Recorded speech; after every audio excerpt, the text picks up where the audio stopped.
Hey everybody, how's my audio? Do I sound okay? How's everyone doing tonight? Everybody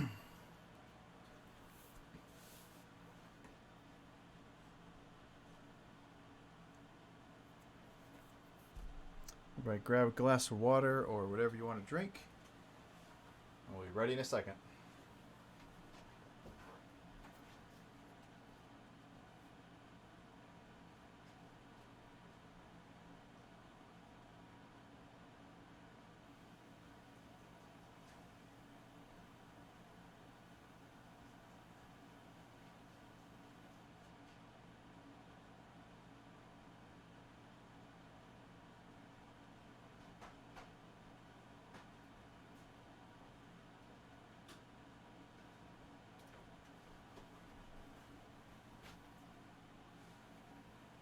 Oops.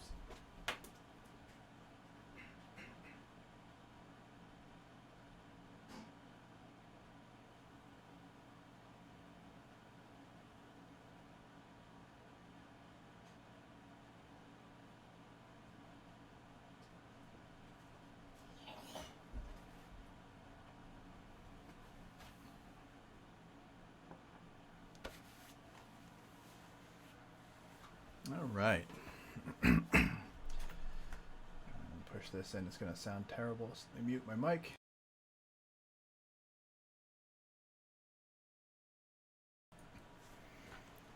Okay. This is some leftover from a little bit earlier this week. Can we focus? There we go.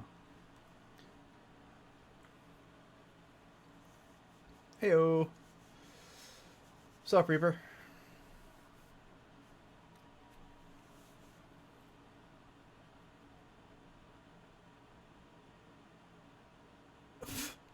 That sounds terrible. All right. Anyhow, where are we gonna get to? So this is the end result of what we did last week. All the ink is finished. All the blending is finished. I started doing a little bit of the highlight.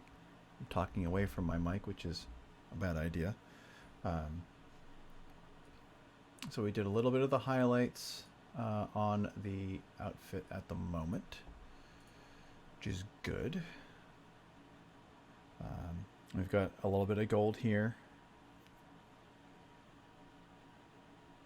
Got some gold on the buckles. A little bit of more detail on the armor. The armor is all a nice crimson red. The under jacket is going to be this sort of gray blue. The hair is white. Definition is mostly done. She's got some details in here. She's got a tie on it. She's got some feathers.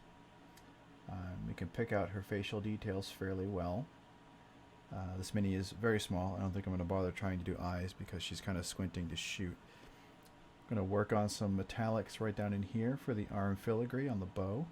We'll get the ends, which has some more detail, and then we'll do the arrow. And then we will go on to highlight some of the browner leather, the blue undercoat, get the feathers in her hair and the clasp, like I said, and work on the base. So I'll show you guys how to do some basing as well tonight, which is something we haven't covered yet.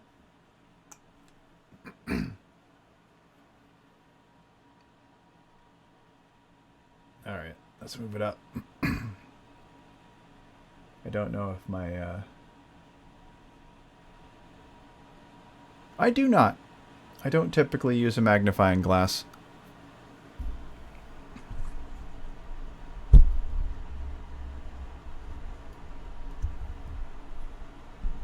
I've tried them in the past. I found that they're not terrible, and sometimes they are very good to use, but in most cases they don't help me out all that much. Alright, where are my good paintbrushes? Let's start. Try and show you guys what I've got. These will be the two primary brushes I'll be using.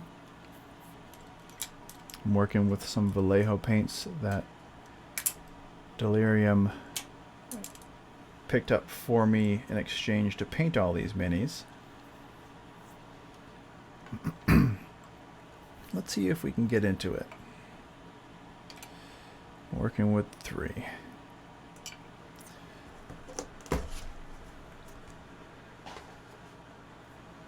All right. So I wanted to get in the back and start where we left off last week. And I was working on doing some of the details back here. Primarily, I was going to paint this as a gem. So this little dot right here, I'm going to make a gem. I want it to be nice and bright green. So let's start there.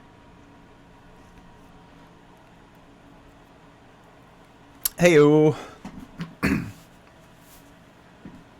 All right. Give me a green. First, we're going to do a base coat. Is this green going to work for me? I think this is horrible green. Yeah, that ain't going to work. No camel green, thank you very much.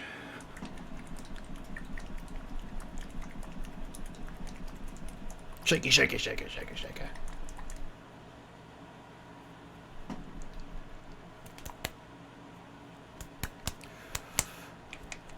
How's everybody doing this evening? Thursday night. That is Vex'Ahlia. You can tell because she's got a bow. Yeah, Vex is the one who shoots. Vax is the one who stabs.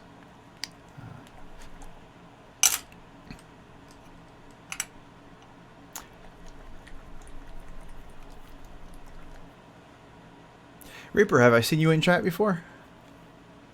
Done this a couple of times, and I try to remember everybody who shows up. But it's easier to remember faces than it is to remember names.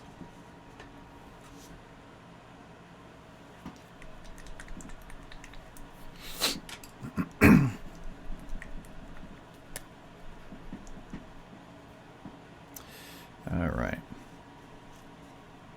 I have. Hey, well then, welcome to the stream. Happy to have you. I love to chat.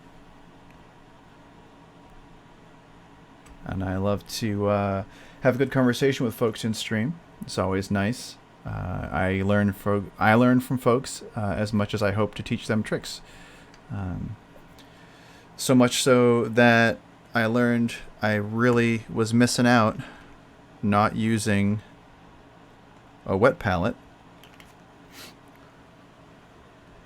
a couple of weeks ago, and decided that needed to be done. So this is a wet palette made out of a sandwich tin, or a sandwich tray, but it's fantastic. It's all it is. Wet paper towels, a couple of them on the bottom, with a piece of parchment paper. Keeps your paints nice and moist the entire time. Alright, try and keep it as low as we can so we have the best resolution. I'm going to be real gentle because I just want to cover this nub.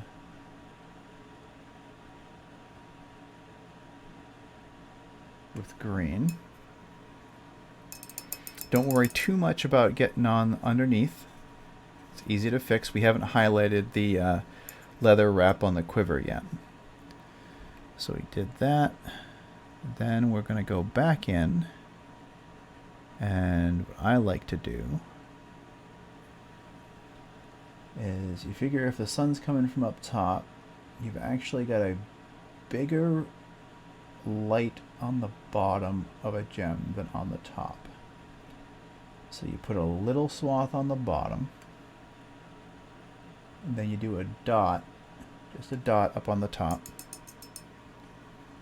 And if it ends up being too thick, it's pretty easy to fix. Just go back into your other color, the one you use for your base, and make a quick little line.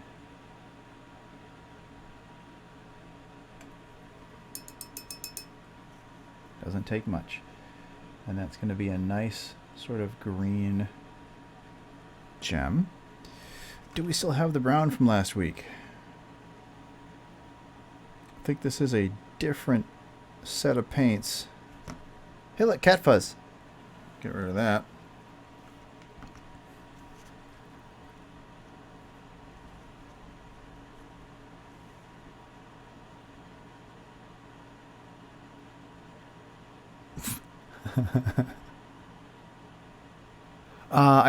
I think there's a new episode this evening. Last week was pretty emotionally heavy. What did I use? Oak?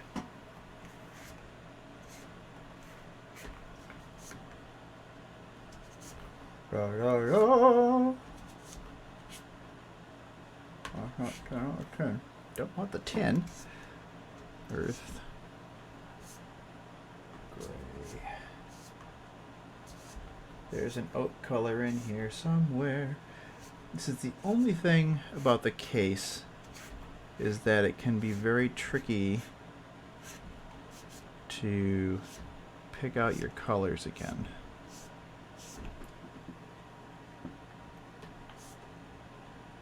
Cold gray, charred brown, more grays, scory red.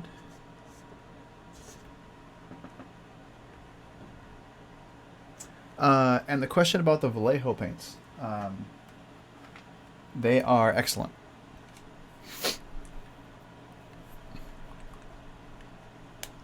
Hey, Neff.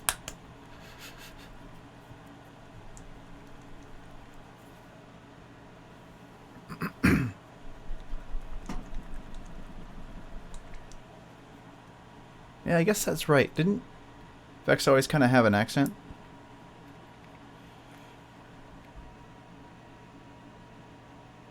Vax always didn't. Makes sense. This one is actually going to go... I'm going to bounce over to the... oops. Oak brown. That is from the Army Painter line, just because I want to see if it's the right one. I believe this is what I was using. I'll find out in 1 second. Same color? Yes. Just going to go in and touch up around the edges of that gem a little tiny bit. Now, if I know you wanted to see if, see when I did the gem, it didn't take much. It's just the first shot. But it's right there. Once it's all dry, which it probably is at this point, I will go back and hit it with a gloss varnish so it is always shiny.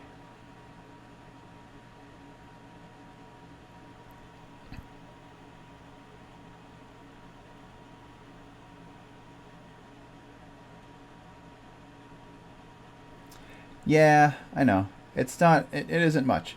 It's just a tiny little spot of green, like right here in the middle. I put a very, very light green highlight on it. The two greens I used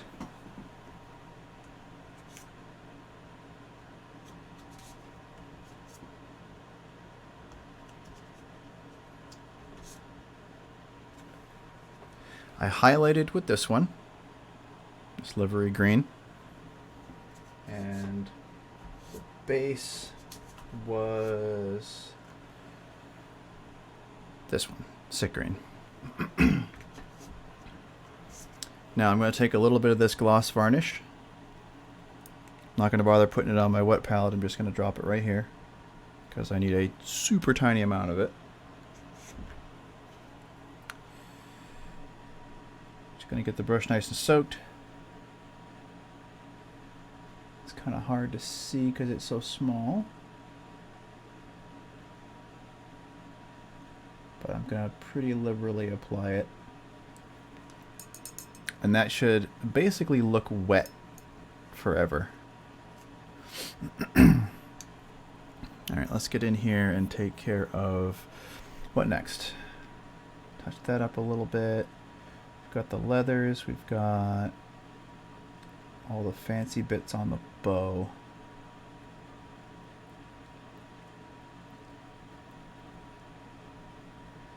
You know what, let's hit the bow arm and the arrow and stuff like that with its own shade. We're going to use a bit of ghost gray.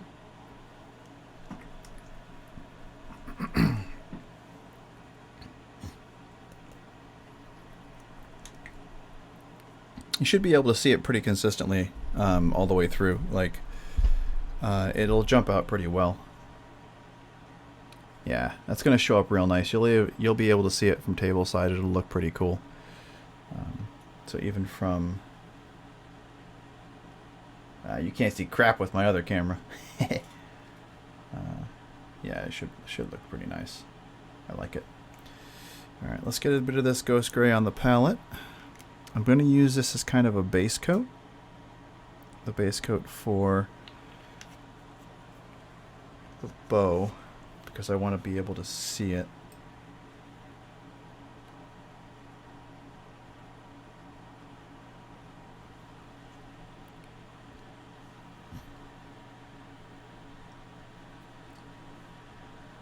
Just going to cover the arrow. I want to be careful because I'm trying not to get other parts. So I want to make sure I don't get it on her hand and stuff. It's a super thick arrow.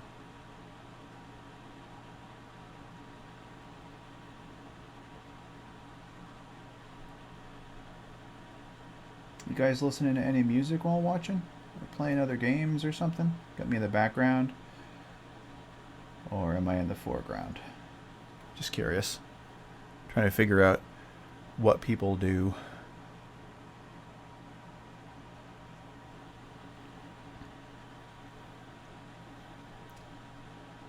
While they come to hang out.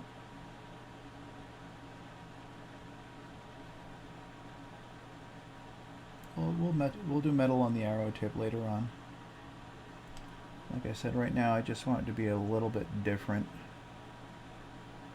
from the rest of the mini so I can properly see what's going on.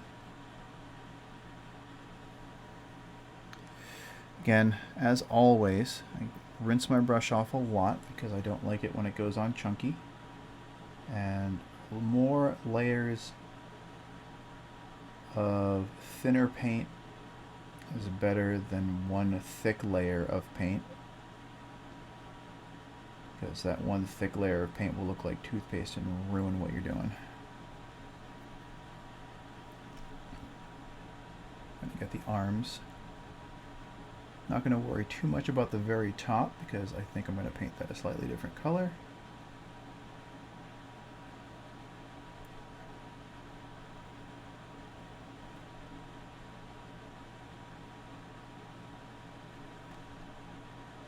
Oh, look, there's a seam there. It's one of the first mold lines I've bumped into. Again, I'm just trying to pull it toward myself. Just thinking about it today, and the motion is kind of like I'm just using my two fingers, but it's almost like I'm imagining you're kind of pulling on a little thread. Because your hand is going forward and back, just kind of like this.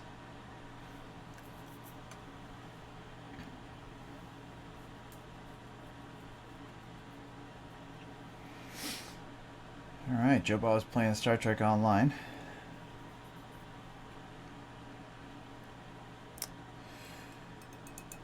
Delirium is working on game notes, which I appreciate, considering I'm playing in that game tomorrow. Hopefully he's working on that game.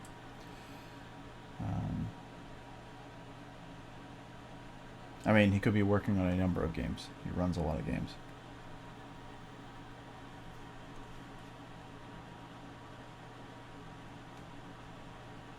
PBJ tends to play something else with me going on the side. Mech Warrior or something along those lines.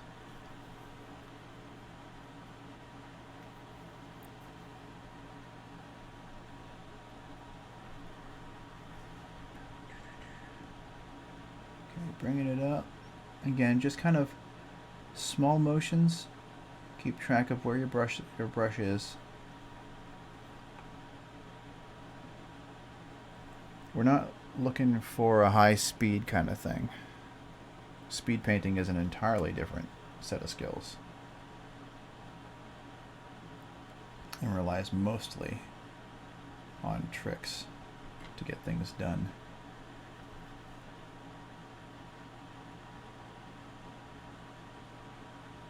Because a lot of the time you're painting over another color that is still wet when you're trying to speed paint.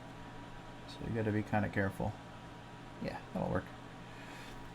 Got our bow highlighted up a bit. Now it's visible. Delirium, what color do you want the fletchings on this? Got a preference? Gotta get the arrows in her quiver as well.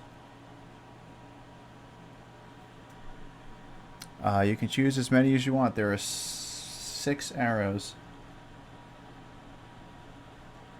So I could do 6 individual colors. I could do half and half and do 12 colors. I could do them in thirds. Do 18 colors. I could use most of the colors in the back in the box of colors over there if you really wanted me to.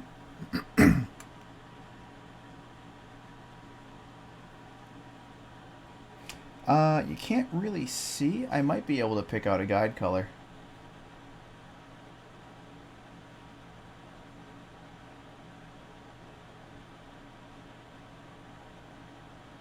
I'm mostly using the side of the bristles right now. It's essentially like dry brushing, because I just want to hit the upraised arrows. I don't want to get too deep because I'd like to have the shading in between arrow shafts down there. Blue, white? I can do that. Which one's the guide? Blue or white?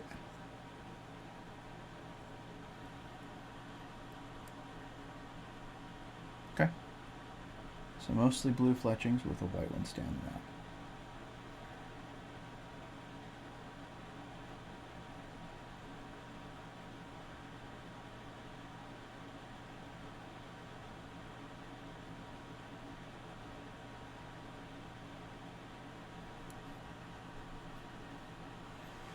It's kind of also about picking out the right way to get into the little tight spots.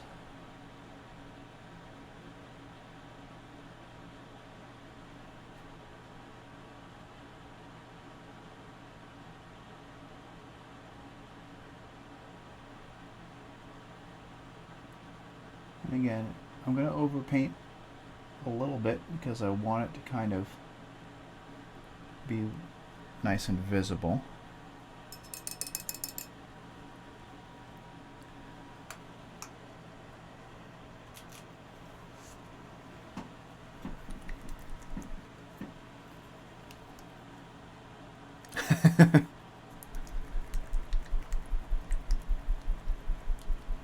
I don't think they'd drop to the all red clothing though, would they? Alright, we'll do Arctic white for the guide feather.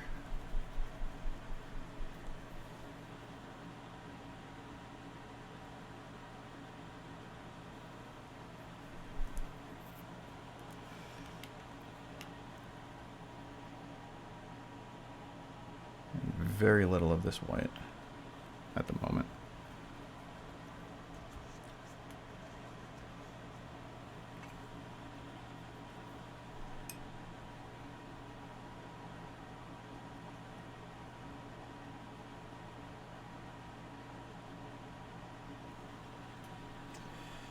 Okay.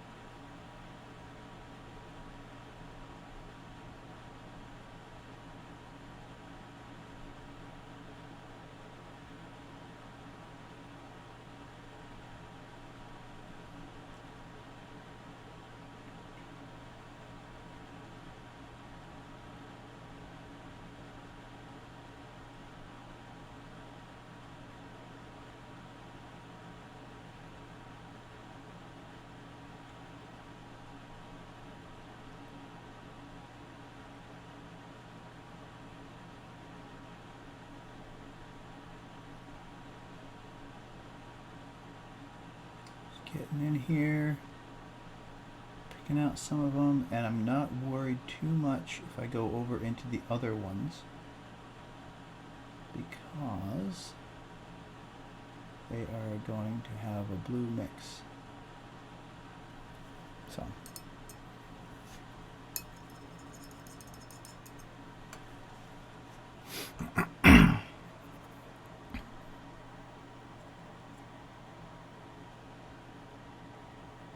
I've got some leftover blue from one of the other projects I was working on this week that I think I will try and work with. And because it's in my wet palette, it stayed from yesterday, which is super nice. That's okay. I'll be here for a while. I started a little earlier tonight. Last week and this week I'm starting at 8. I'm going to see if I can shift it over to do that. That way, in case there are people here who are Critical Role fans, I don't overlap into their broadcast time. Now I'm just going to slowly draw this out between the whites, because I'm trying to get the rest of the fletching.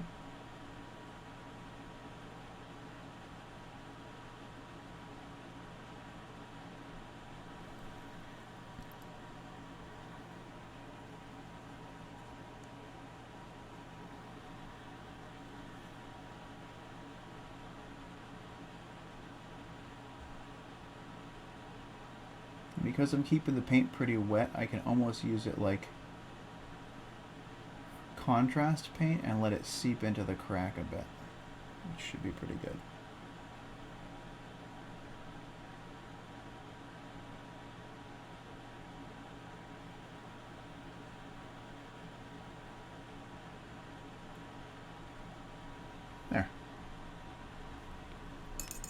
There you go.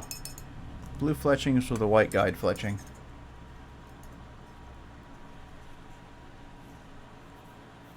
Yep.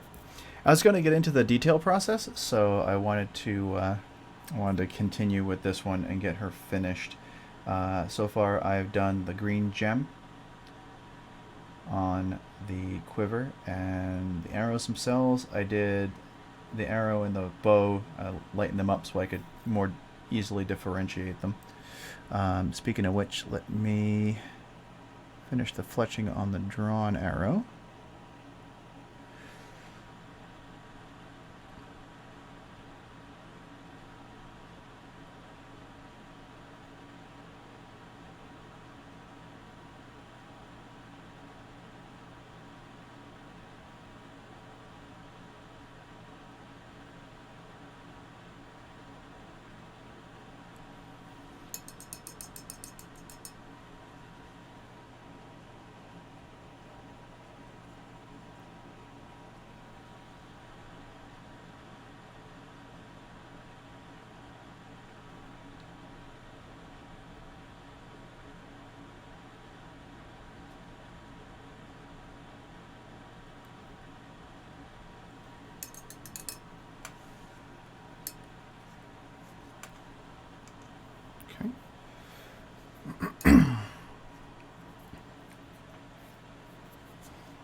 I want to hit,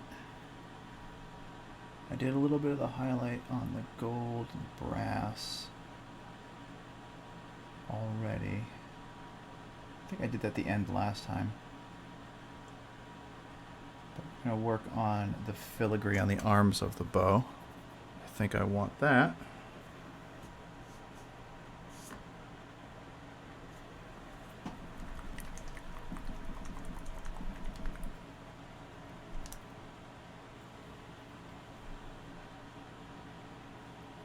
We're going to do this in brassy brass, brassy brass.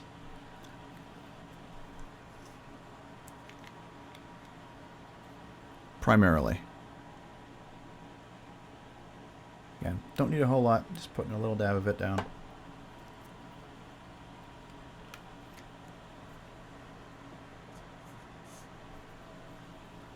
need a second desk lamp over the actual paints. Maybe I should just turn on my overhead light.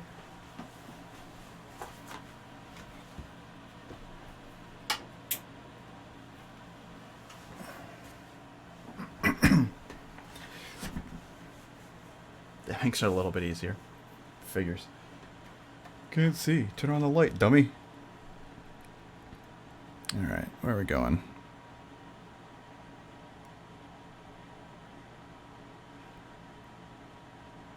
Mostly working with the 3.0 Toray fine detail brush tonight.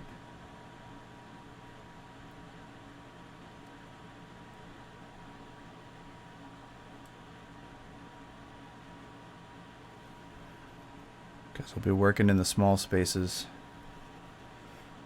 in between a lot of the various parts of this figure. So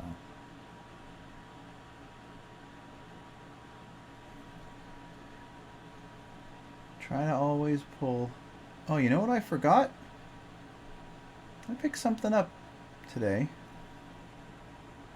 I should make this a little more comfortable for my hand. I completely forgot to use it, so 1 second while I finish this, and I'll go grab that. Grab one of those painting handles. I want to see how I feel about it.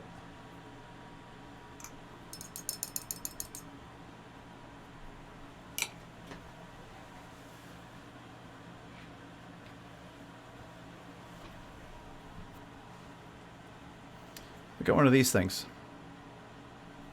It's got a spring-loaded portion on it. It holds on to them.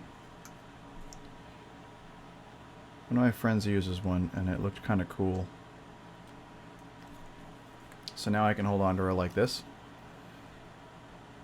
Gives you a larger grip to work with. And it does happen to be a GW one, so.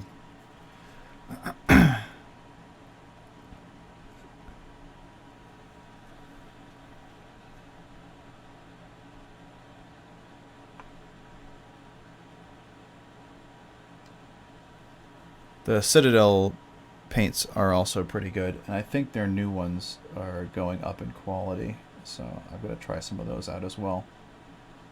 I've got a lot of old ones, a lot of old crusty dried pots that are completely unusable at this point, so I need to go do an inventory, take out all the garbage.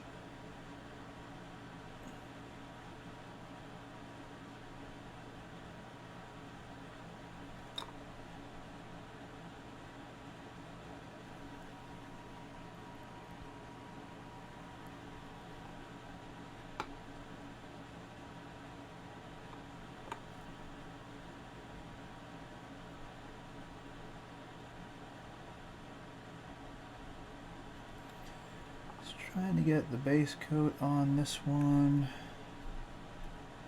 Get all the bits. Try not to hit any of the bits I had already painted. Primarily the cloak, which is the big color swath that had the highlights and everything done on it. So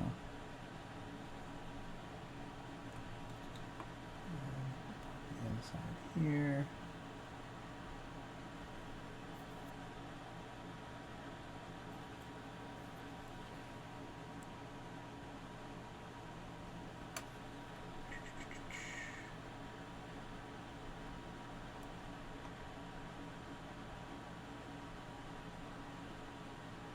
The trick with being able to see the parts you're working on, get them to the light. It's about having the right grip. It's not bad.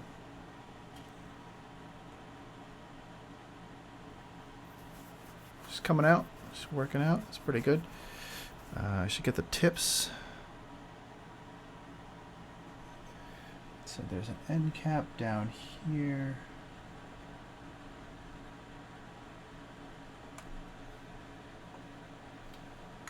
Trying to make sure I don't go off camera.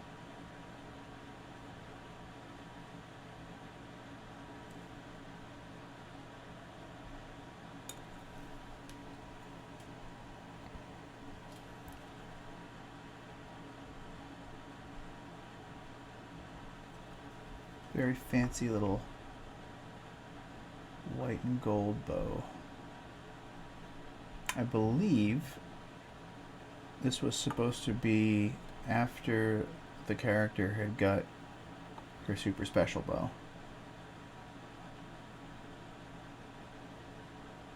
Toward the middle / end of the campaign.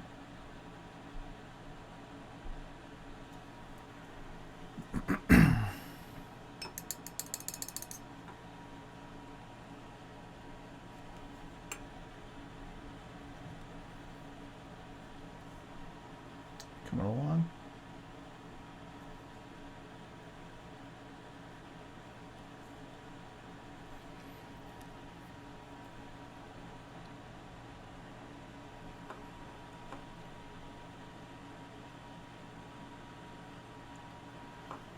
What's next?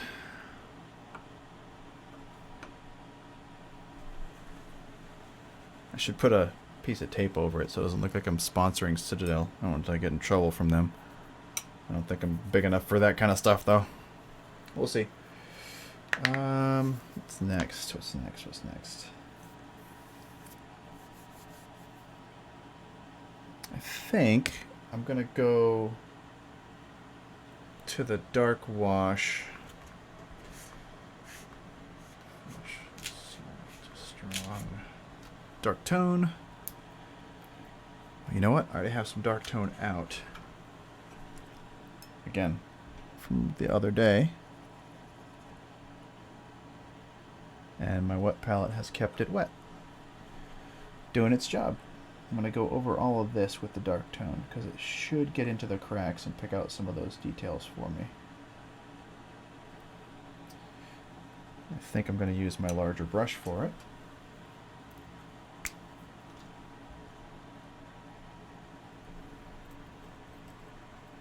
Loosen it up a little bit. Sometimes you'll notice when you go to back to a brush, it's a little bit stiff. Just put it in your water. I'll take care of it. Loosen it up just a little bit. I'm gonna wake them up.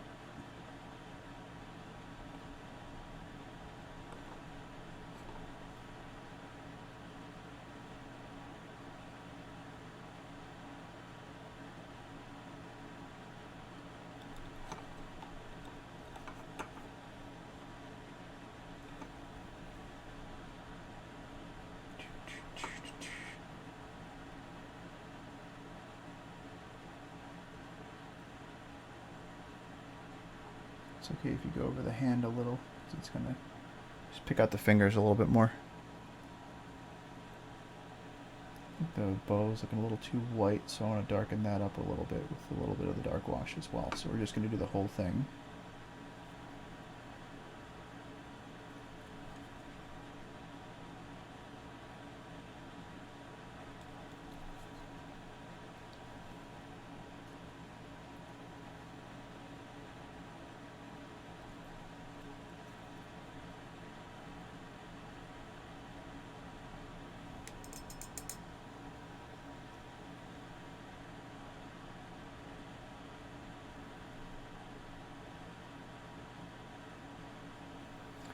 I'm going to keep the brush pretty wet. I'm not going to go back to the ink at the moment. I'm just going to basically use the brush to kind of pick up some of it, to lighten up the arms of the bow a little bit, to get to the right spot.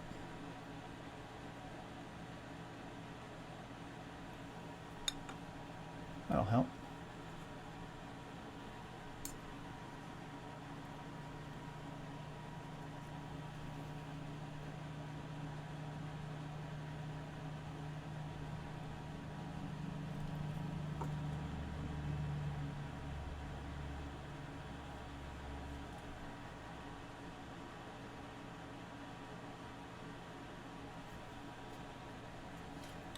It's hard to get in the back here.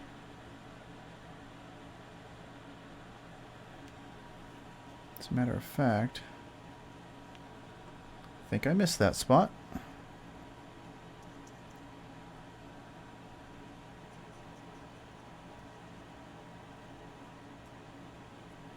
So let me just tuck this in here.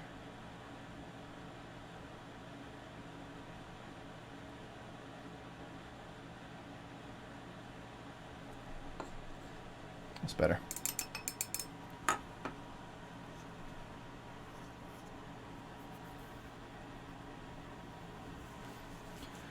The mold lines and the size of the arrow.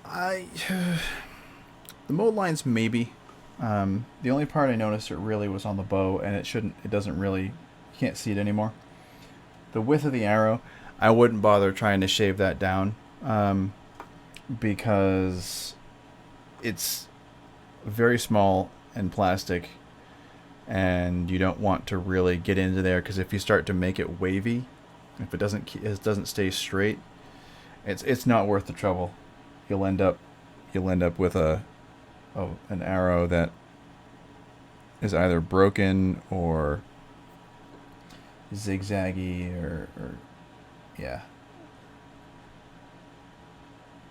Just work with it. You work with what you got. You learn to realize that, the casting on minis aren't perfect. And when it comes down to it and you're looking at it from, like, most of the time when people are looking at a miniature, they're going to be back here and they're going to be looking at it sort of from this far away on the table, oh, that looks cool, it looks great on the table, that kind of thing. You don't have to pick it out. It ends up being more of a headache, and you will potentially scrape up the mini. Yeah, exactly.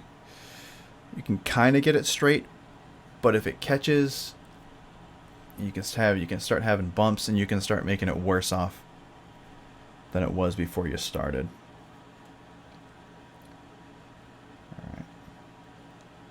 All right, what next? I'd like to hit some highlights on the leather and that undercoat. Not like the undercoat of paint, but the coat that she's sort of wearing under the cloak.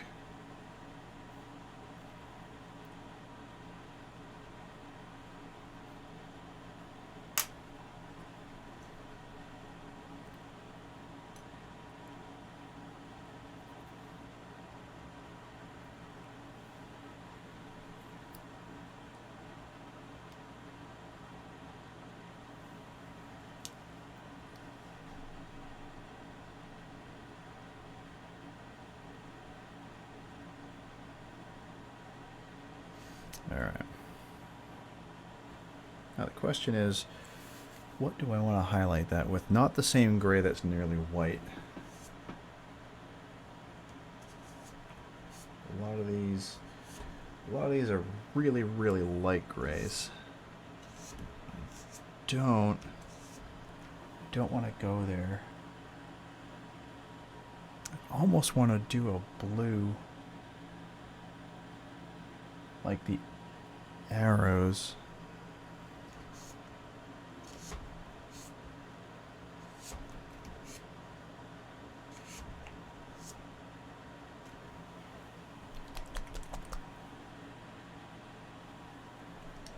That might work out. What do I have for other ones? Hold on.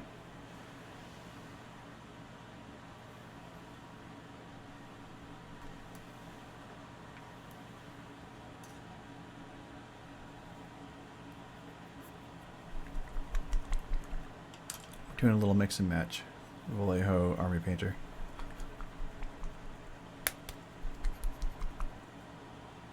So I'm going to go for the uniform gray and see how that looks. It might be really close to what it is already, so it might not be the right one. We'll find out.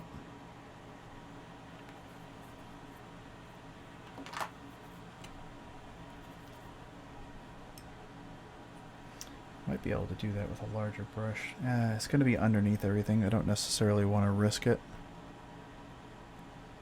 Stick with my 3.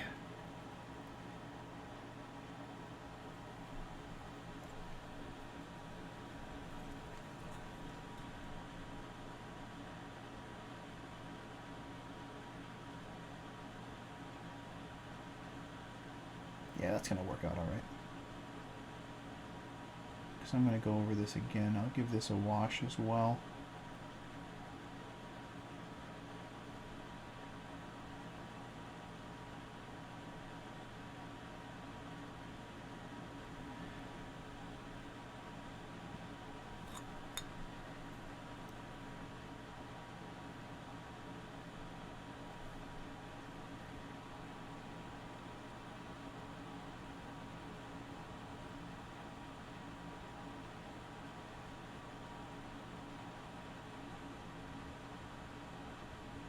In most cases, like I said, you kind of want to draw the brush toward you.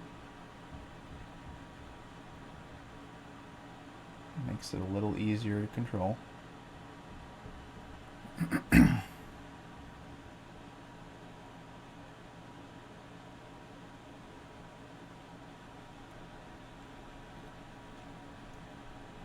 So under here, I'm just going to hit a little bit. Make some streaks on it.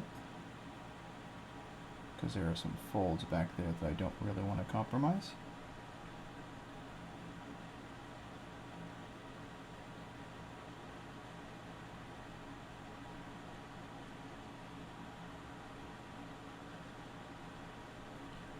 We're looking to basically give a little bit of highlight underneath.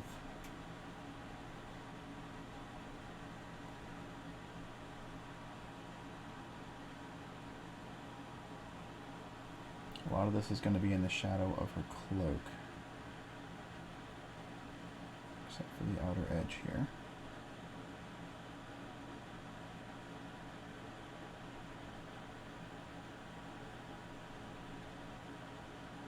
It's kind of hard to see for you guys, but I got a big old red overlap from the cloak on it, so gonna have to fix that one. There. So back in there, underneath, yeah. So right in this section right here, that was red, so I had to cover that up.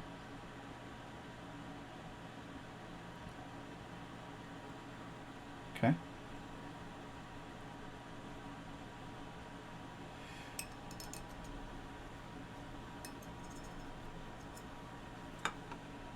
I'll go back in there last, I think.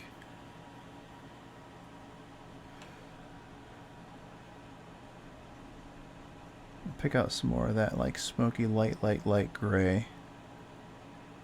I want to go back over and highlight her hair a little bit more.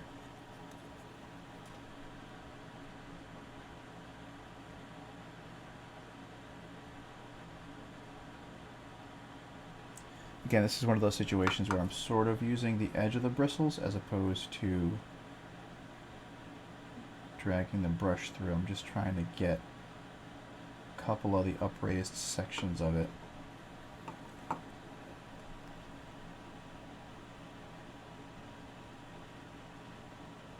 Kind of the top of her head where the sun's gonna hit.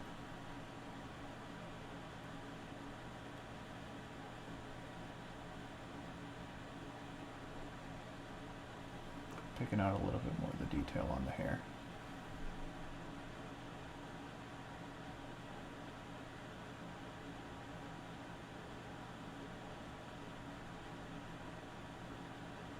And then her big honkin' braid that goes down.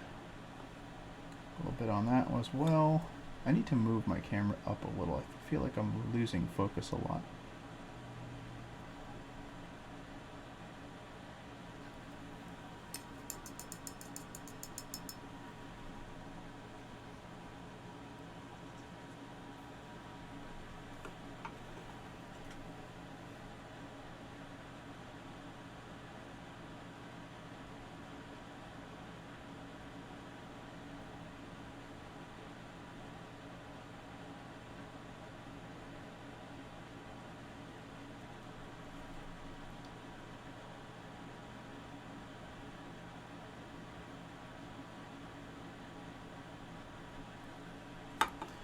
Sadly, as the braid goes down underneath her cloak here, it loses a bit of detail. So I'm just going to pick some sections of it so that you can still see that it's a braid to highlight. But that should stand out a little better. There we go.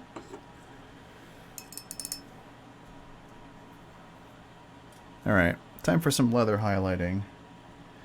So the leather I had used was pretty dark. Do I still have a bit there? No. Okay, so I'm going to need a little bit more. We're going to pick out some highlights on the belts.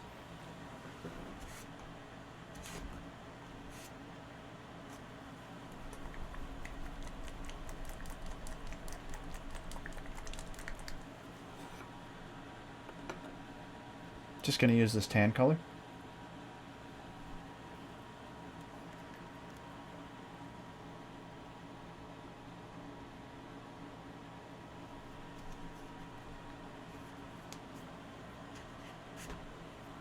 Very, very little, using a tiny detail brush.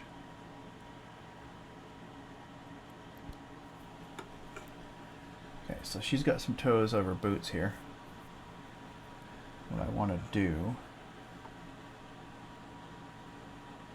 I'd like to get down in here and kind of pick out some of the ridges a little bit. This might be too light of a color for this. But I want to do this left foot.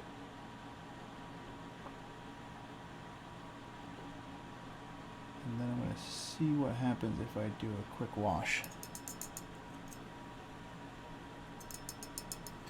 Does it blend it down enough?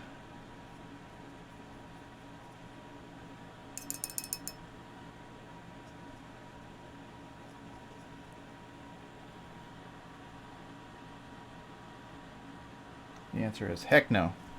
So we give it a second, pick up some of that ink back off of it, and I will use a darker color.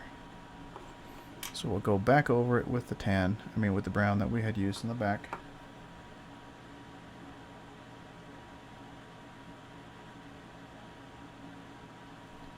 Just kind of gently cover that back up.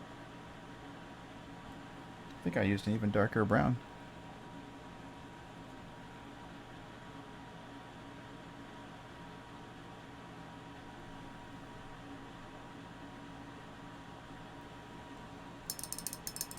Yeah, I did.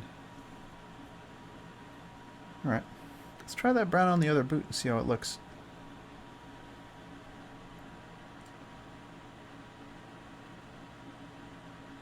You barely notice it. There's a fine balance between a highlight color and a glaring error. And finding that balance is the real trick to getting a good highlight.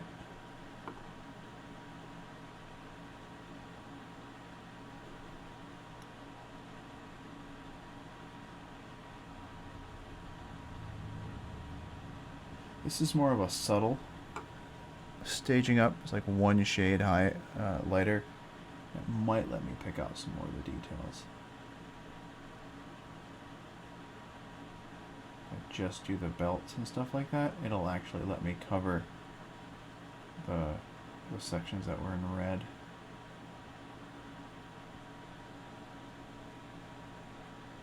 It's not too bad.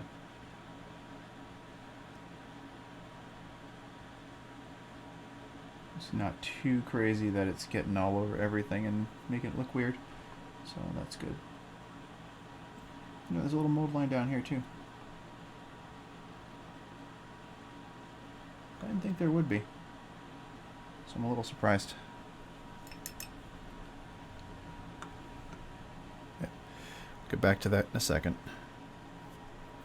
So what I'm going to do next is I'm going to show you guys how to flock the base.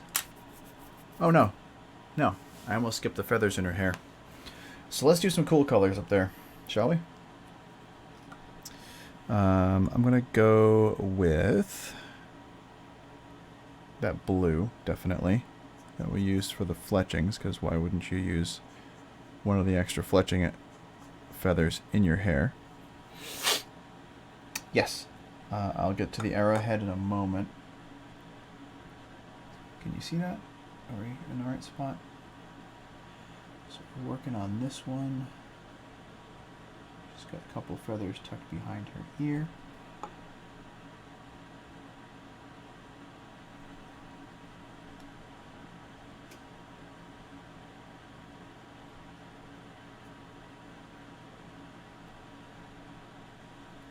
Okay. There's the blue one.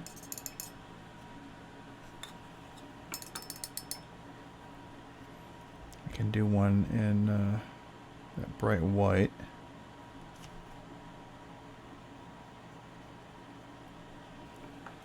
She's also got a third one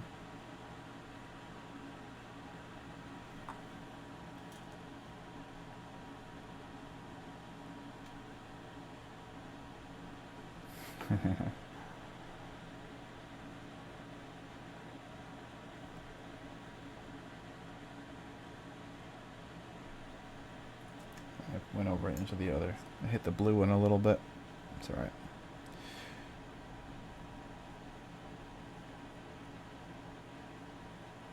Does anybody watch Bob Ross? Has anybody seen any of his the episodes? He used to grab his brush, and after he'd clean it off, and he said he'd whack it against the easel a whole bunch, and he'd be like, and you just beat the devil out of it, swing it back and forth, and he just really quick. It's always pretty funny. I always found it kind of amusing. I can't really do that with these brushes because the bristles aren't terribly long. It was just amusing to me when I used to watch it every time. Just beat the devil out of it. Pop, pop, pop, pop, pop, pop, pop, pop.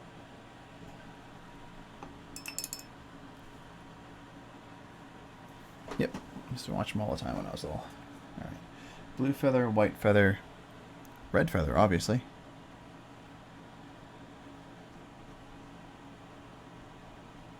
Let's make it a nice, very, very red feather.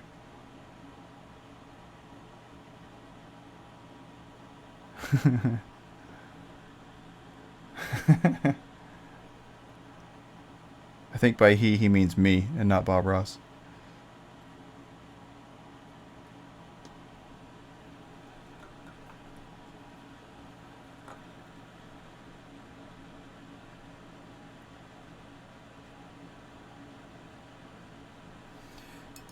Alright, red paint. Work with me here, red paint.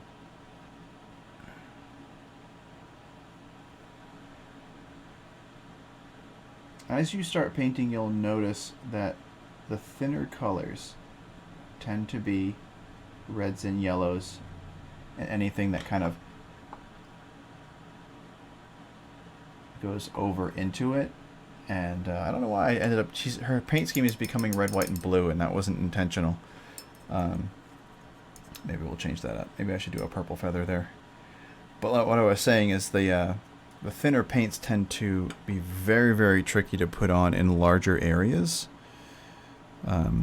Particularly reds and yellows and some purples.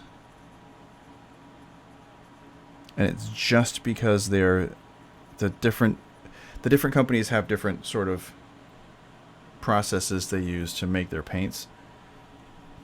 And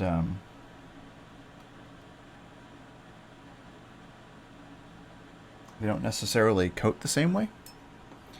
Not all paints are created equal. Let's make it a nice bright. I want to go up to purple on that red feather. I'm going to use this one. That should stand out. Oh, thanks for the host, Aliastra. I appreciate it.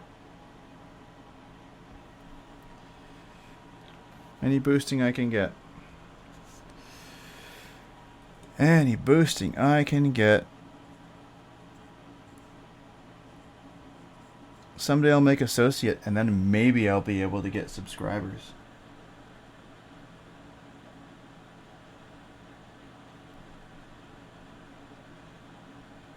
There we go.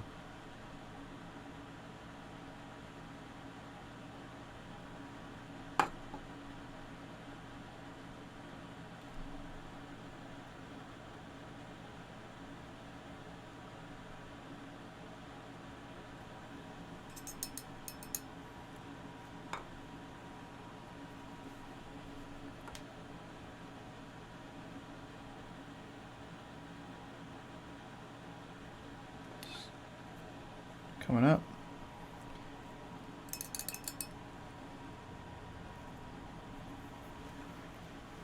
I think it's the first time I've been hosted. So somebody else's channel is bringing people in. That's cool. I like that. All right. I need to do metallic arrowhead.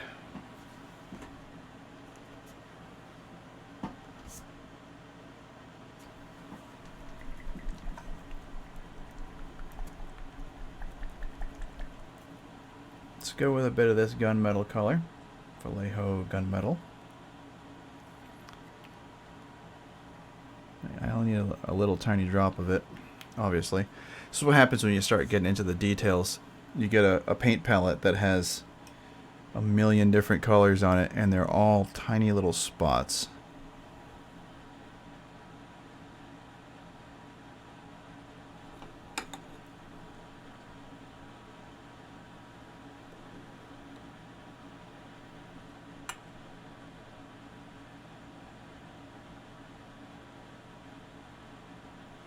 You know, I don't think this thing is allowing me to keep the miniature in the camera focal range. I think that'll be good for when I make the adjustment and get my digital camera set up to act as a webcam, because I can manually focus it in, put it a little bit farther away. But now I can keep her down a little lower so you can actually see what's going on a little better.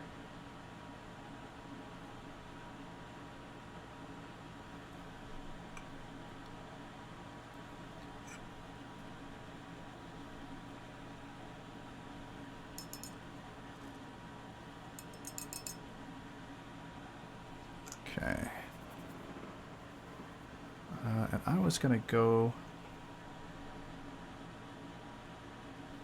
Where's that gold? I need some shiny, shiny gold. Okay, we're going to go over to the polished gold here.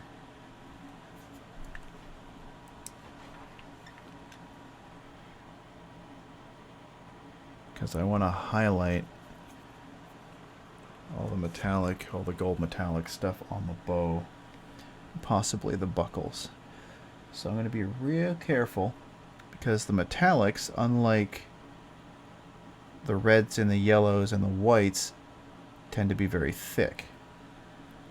So I'm just going to put a little dab from the edge of the brush on the very points of the metallic bits, just to bring out a little teeny tiny glint. And I'm going to work on all the filigree that she's got here, because she's got a lot of upraised edging and detail. I want it to show up against the darker color. Trying just to hit these upraised bits and the very edge.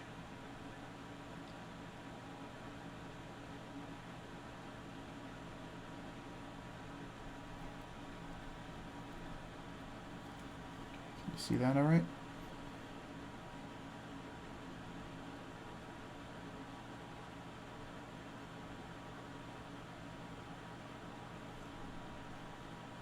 It's going to make them shine just a little bit. Should add a little more depth, because there's a lot of filigree and stuff on that.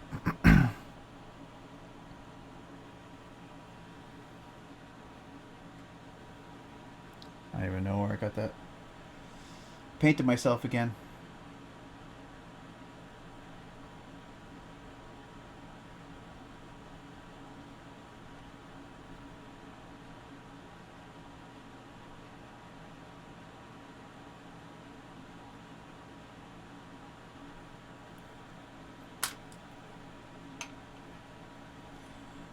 Again, just be careful. Kind of make sure that the brush doesn't get too chunky.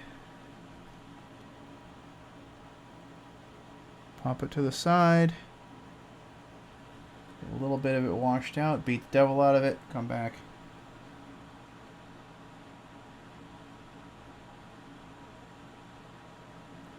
Just barely hit the upraised sections. It's almost like you're trying to dry brush it, but you want it to be distinct, so you want to get enough of it on there that it really kind of jumps.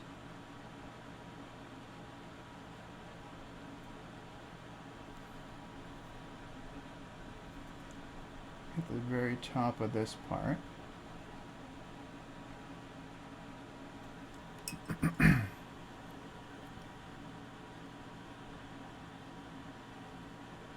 Oh, awesome. Improvement, hooray!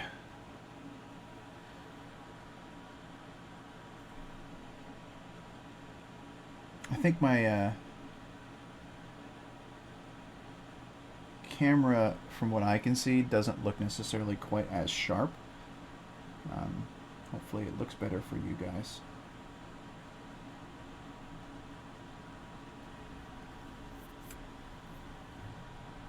There we go. There should be a considerable amount of detail popping on that bow now.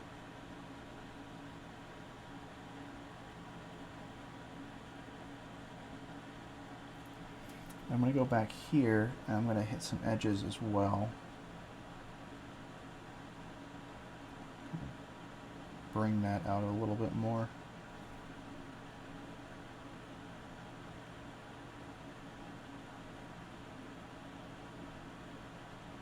Get all the way down to the bottom of this. Real gentle. Really, really, really gentle. Alright, let's try and find a highlight color to that brown, because that's a very dark brown.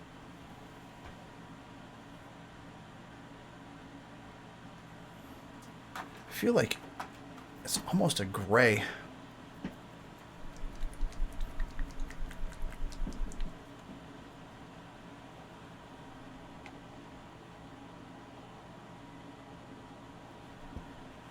That's going to be too light as well.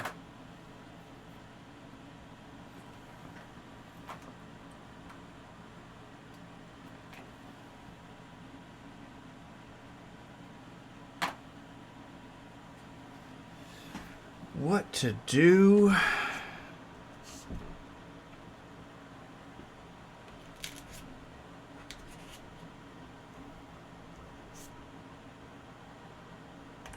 Charred brown was the color that we used.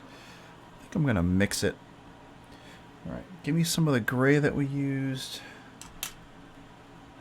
We're going to mix a bit of the charred gray and the tan.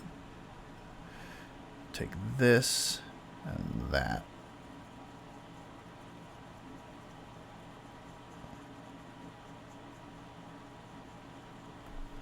So this will be hard to show you guys. I'm working on this one.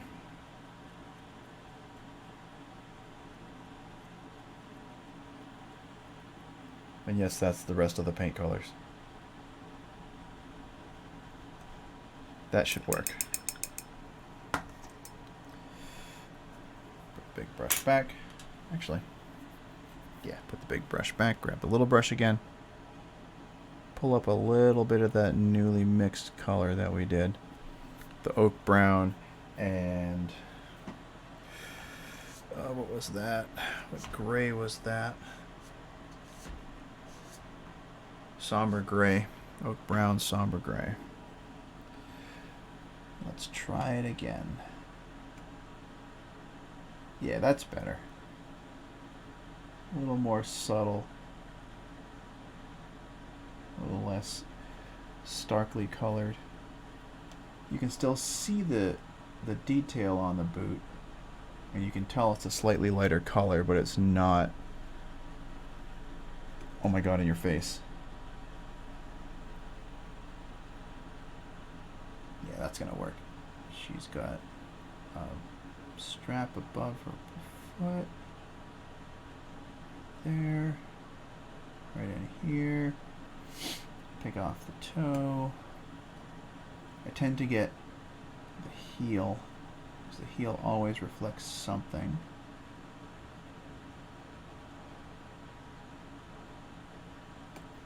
Okay. Now I'm going to head inside and take a look at the belts and the thighs of the armor. This is a very reflective section right here.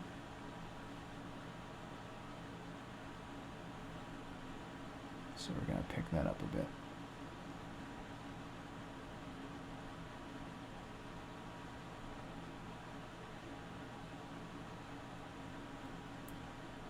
Okay.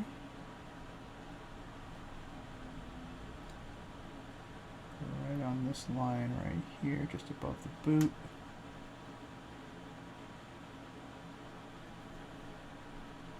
And then we'll head down here.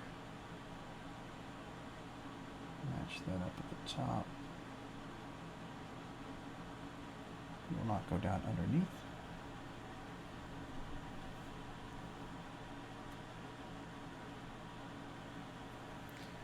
Go back, pick up a little bit more. Just kind of like tickle the belt a bit. Kind of the parts that are sticking out a little bit and catching the light from my lamp I'm trying to hit.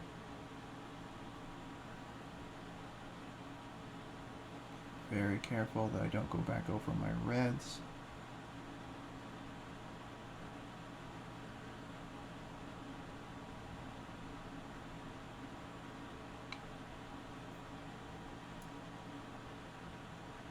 That makes sense. Okay. Hair's done. Let's get quiver. I'm going to get the ridge right along the edge of the quiver here. Try and use the side of the bristles so that you get a nice thin line that just goes right along the edge.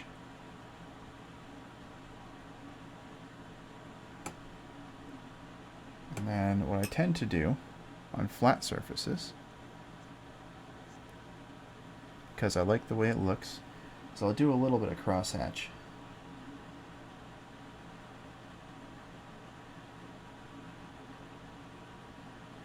Kind of imply a little bit of texture.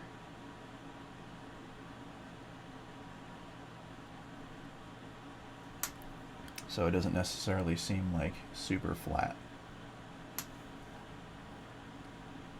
You guys are going to get the reflection, so it's a little tricky to see it. But it's supposed to be pretty subtle. I don't want it to be a glaring, standing out kind of thing, so.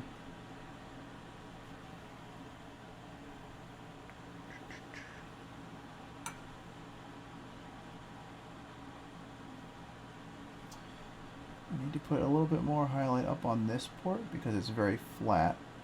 It's going to catch a lot of the light. Alright. Take a little bit of the gray and try and adjust it slightly with that blue, because I'd like to touch the ends of the blue arrows with little dots.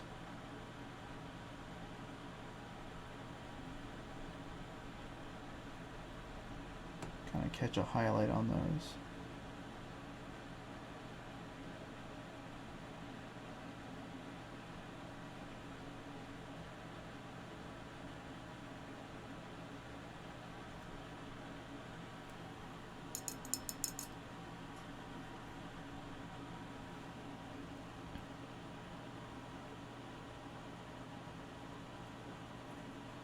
I'm kind of mixing a little bit of the whites in with some of those colors for the feathers because I want to pick a highlight color for it. And yes, I'm highlighting the feathers on her head, the tiny little freaking feathers, for some reason. I'm going to need to take that gray that I was using earlier, very smoky pale gray, and I'm going to use it on the bottom portion of the white feather to give it some shadow. So it's going to be hard to see because it's pretty close.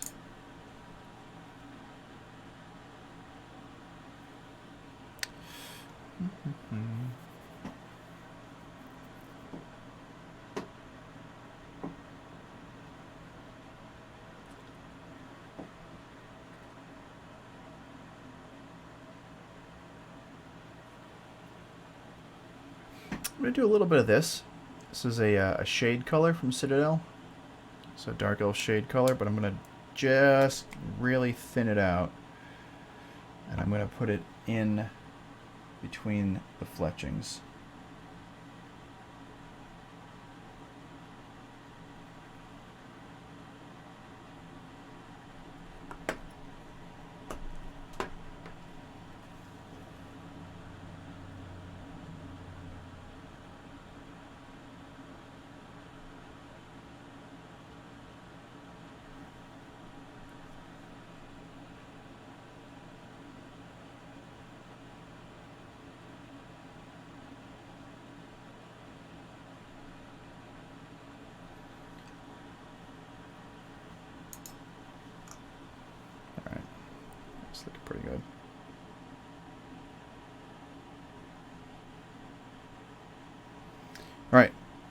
Now the fun part.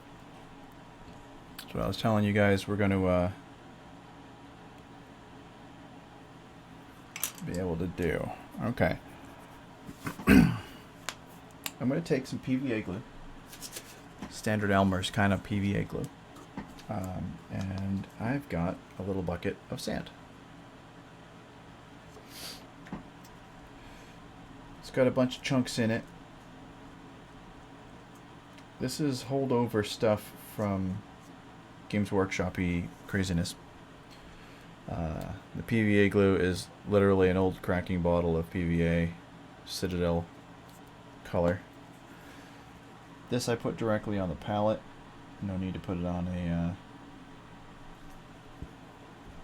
wet palette for any reason. Take a slightly older brush. It's water-based, so it washes out fairly easily. What I'm going to do, get the bristles wet, throw stuff on the floor by mistake, get paint on my hand because I put it on the paper towel that I was using to rinse the brush off with.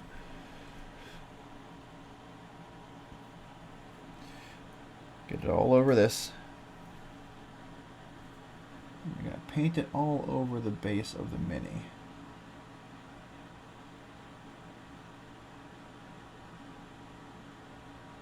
Try and get it up close to the foot as you can.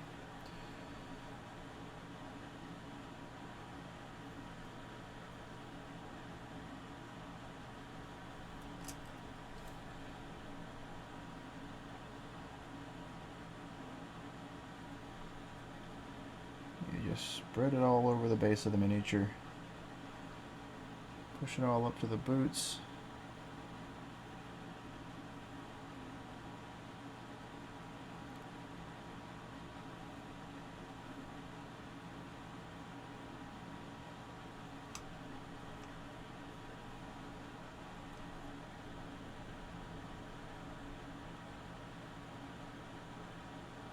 Just cover it.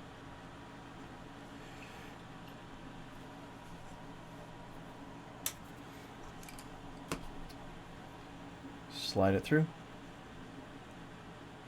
shake it off, turn it sideways, tap the bottom of the Mini like this. I usually slide my finger around the edge just to even it out. You can see you missed a couple of spots. Head back in, dab up the edges some more.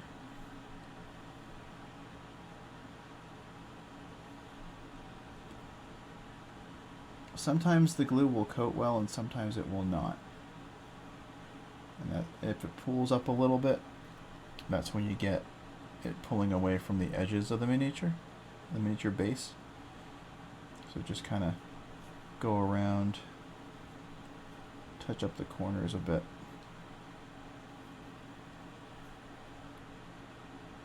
This is one of those situations where it's okay to be a bit generous with the glue. Just make sure you rinse your brush off afterwards. Beat the devil out of it. Pop it back down. Give it a little bit of push around. Turn it sideways. Let all the sand drop off.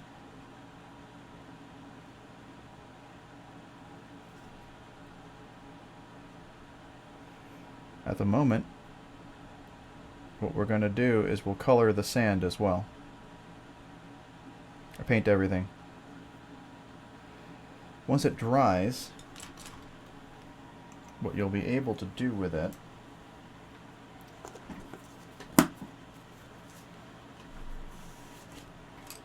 so there we go.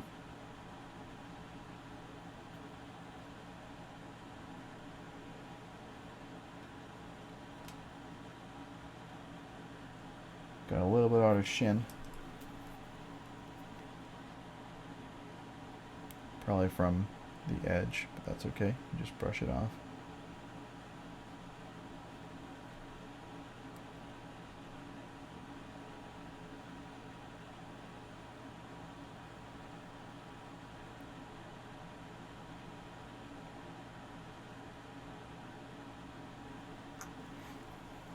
Yeah, it didn't take long. Paint all over my arm again. It's because of where I have the wiping brush. Alright, fix this a little bit. I think I bumped that at some point.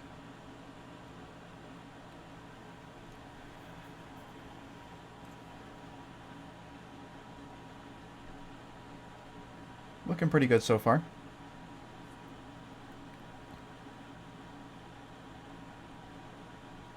This just takes a minute to dry. While we're doing that, I'm going to do some big fat quick base coats of color on her bear.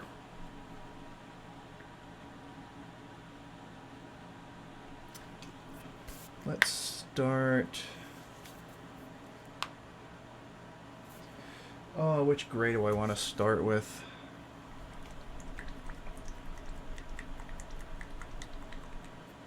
We'll see how wolf gray goes on. Just going to keep a large brush out. I've actually got a Citadel base coat brush right here.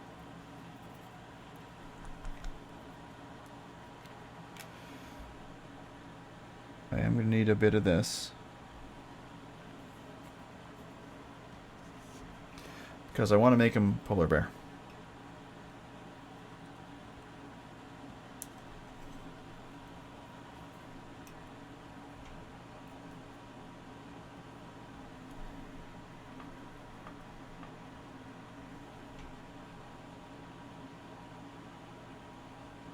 And this you can be pretty generous with.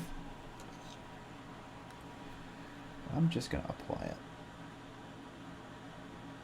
Tuck it up under the armor. He's got some bits underneath there. He's got like a chest plate. So we're just looking to get in there and coat him with this light gray.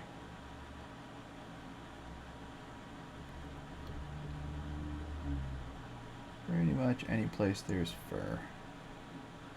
I'm going over the belts right now. Don't have to worry about it. Don't have to worry about the belts because we'll cover those second.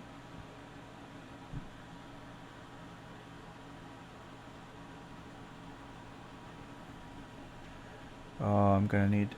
It just occurred to me. I'm gonna need to look it up real quick. I think.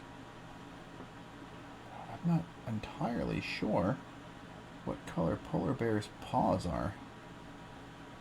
I mean, do polar bears have toe beans? Like for real? Do they? I don't know. I can't be sure.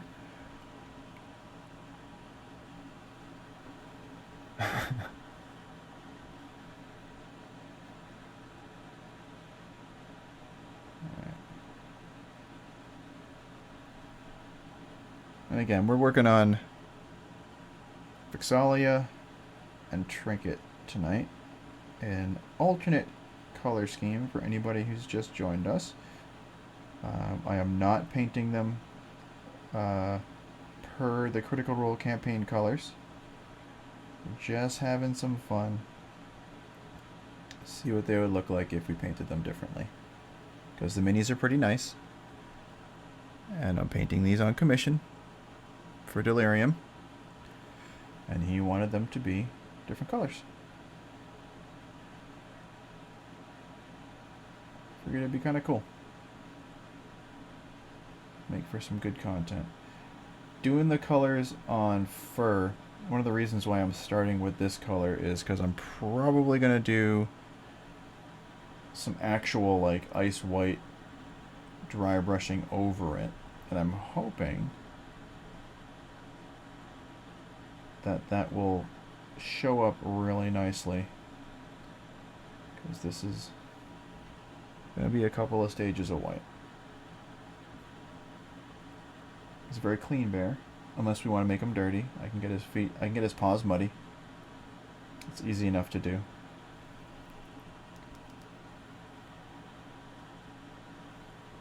Polar bear toes are black. Oh my god, that's a cute polar baby. That's a super cute polar baby.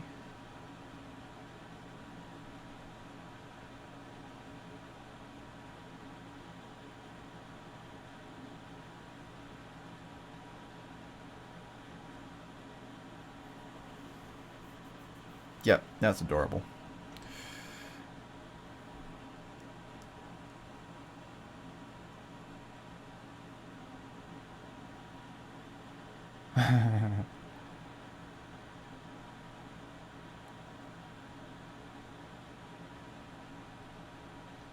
Polar bear butt. Polar buttocks.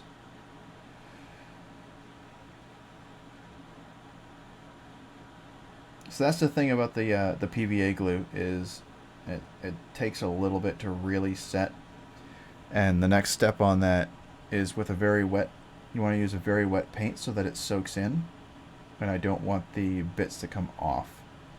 So you got to give it a minute. So it's good to either, stretch, walk away, get a drink, make a sandwich.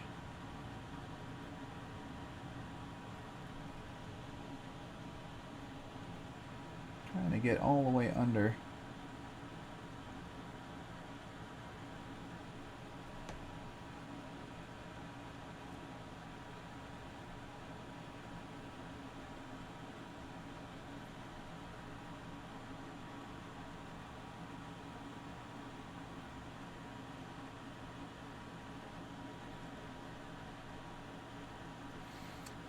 Any of you guys like board games? Usually on Wednesdays I've been having people over to paint, but last night I was like, hey, does anybody want to play some board games? And we played, I broke out Lords of Waterdeep, which is a Wizards of the Coast, Avalon Hill worker placement kind of game. And it's fun. It's a lot of fun. It's competitive, but it's not like adversarial. We've been playing games like that in Kingsburg a lot lately.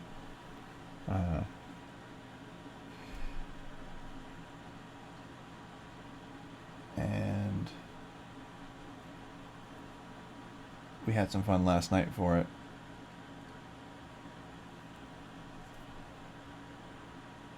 One of the things that came up, this is going to be a crazy tangent jump, because I'm going to go from painting to board games to video games real quick.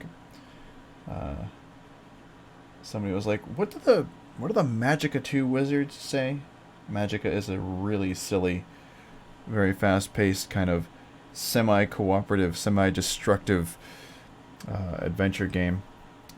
And they're these little wizards, and they speak this really kind of Swedish chef sort of language. And when they get revived by their friends, they go surrender.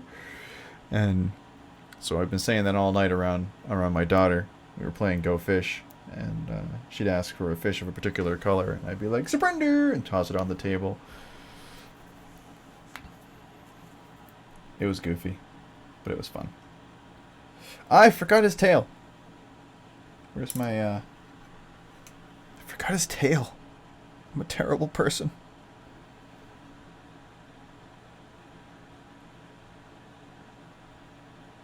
Again, I'm not worried about going over the armor plate.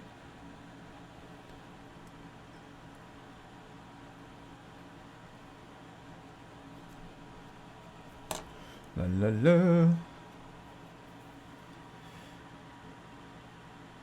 Yeah, we're getting close.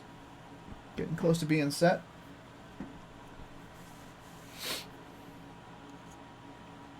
Alright, let's hop back over to Vex'Ahlia real quick. So what I want to do is I want to make that more of an dark earth tone. So I'm going to go in and I'm going to find some good brown. You think that'll work? No.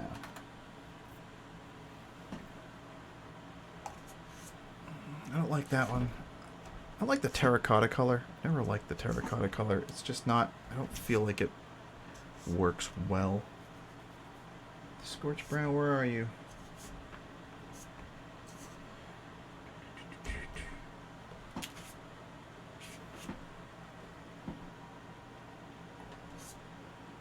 Gray. Charred brown.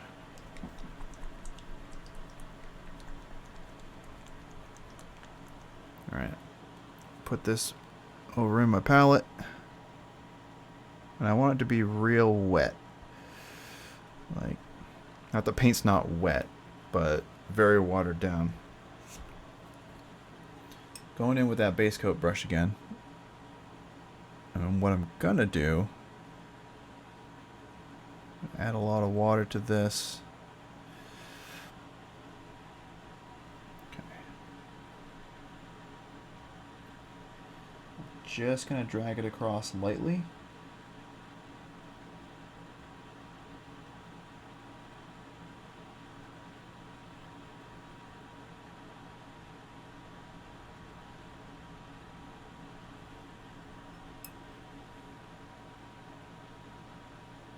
Get a lot of it on the brush. You should be able to see it kind of soaking in.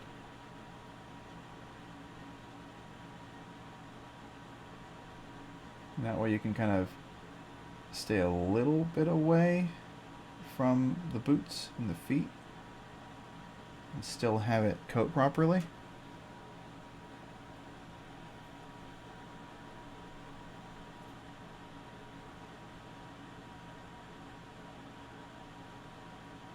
It's going to spread through it kind of like it was an ink.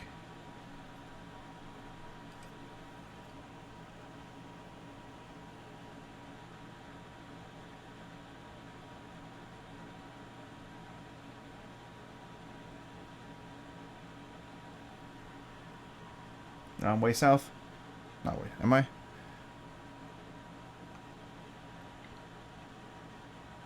Did I come back? Am I safe? I feel like I'm in the right spot.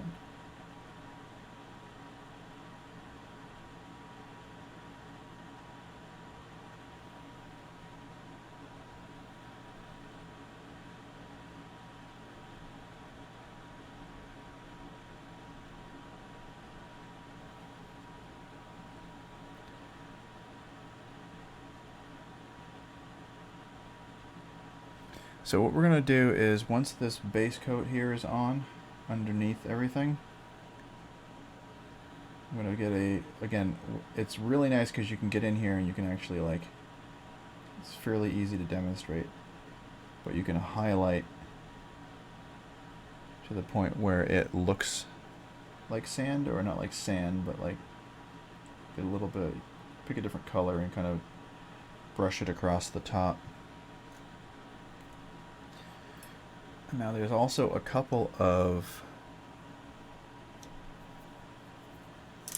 bits of the gravel stuck to her cape. Just gonna knock off. And some on her boot that I want to knock off. And the glue actually set on that one, so I'm just gonna pop one of my little razor knives out. Just pick it up and push it away, because I don't need that one.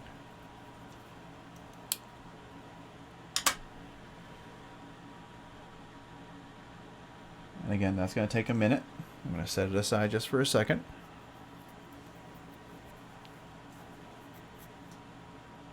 Let's get back over to Trinket. Okay. Starting to see a bit of the difference in the color there. I am going to hit the armor.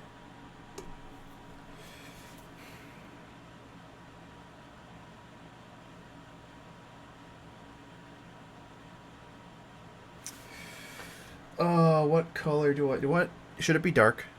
Should it be dark like her leather armor? I think it should be dark like her leather armor.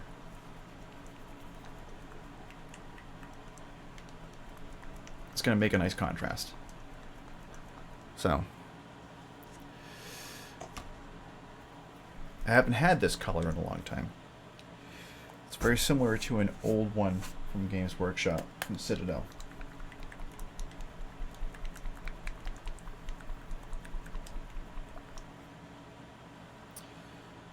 Tinny tin.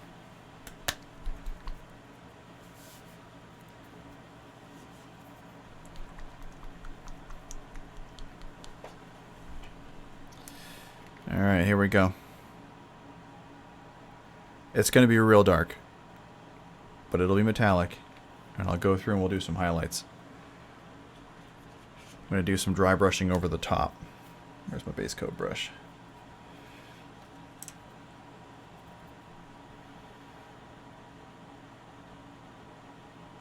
Now I got to be a little more careful with this portion of it.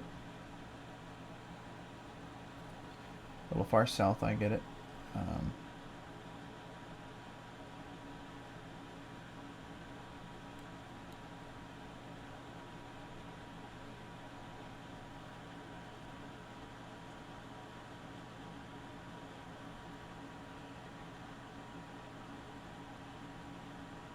I want to get into all the little grooves on this insignia. You got to be careful when you're doing those though, because sometimes you get weird little air bubbles.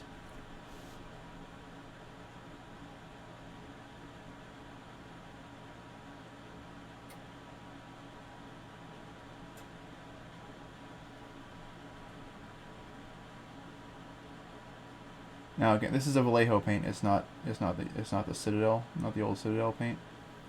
It just happens to have the same color and the same, pretty much the same name.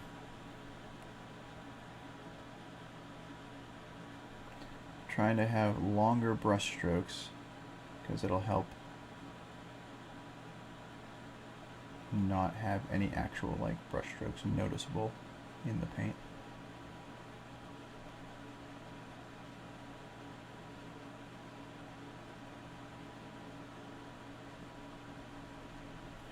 It stays on the brush a long time, so you can work with the metallics a little bit better.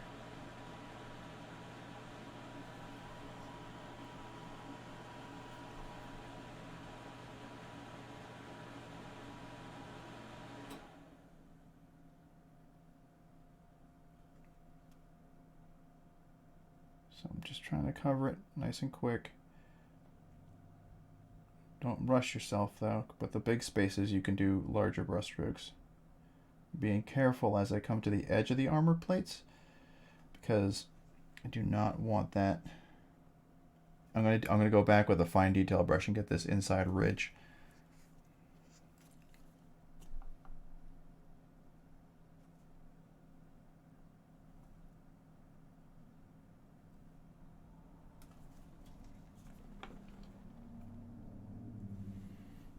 Don't want to get it too chunky. Wash the brush out a bit. Refresh it. Come back in. Continue.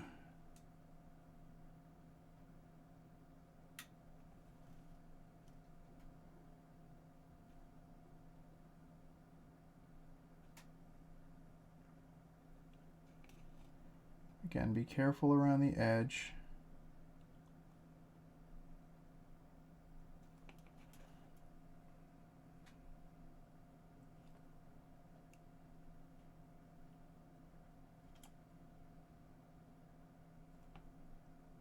Got an idea for the logo and how to get the embossing done.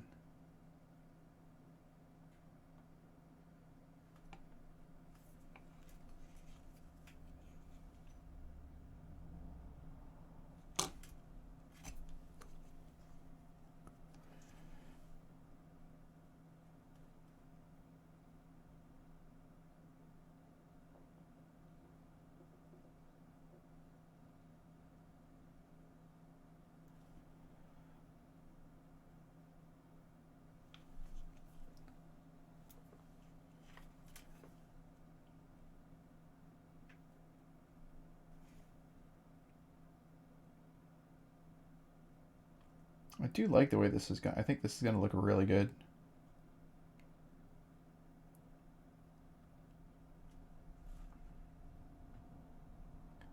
It's almost a reverse color scheme because I think Trinket's a really dark color like black or brown bear.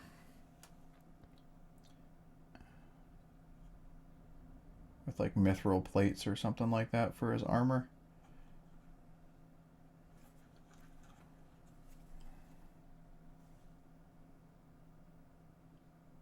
Be careful a little bit around here.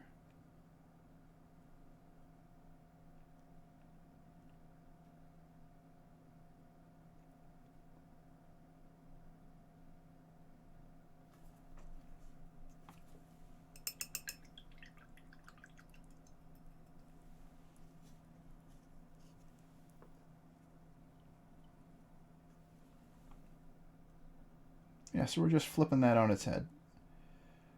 White bear, dark metallic armor.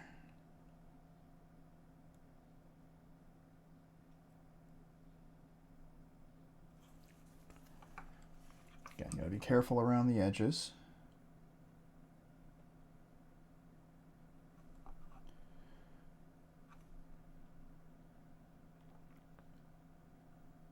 Careful around the tail.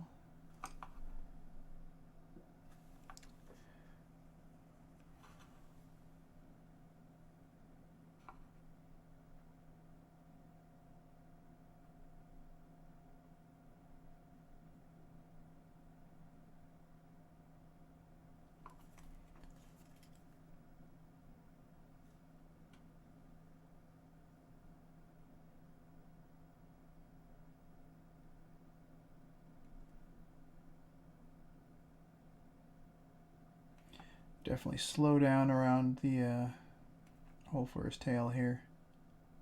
It's a bit recessed, so the fur is all recessed underneath, but I want to make sure that I don't get too much paint over in that section and have it kind of pool up inside. I'm going to come back with the detail and get in there closer, I think.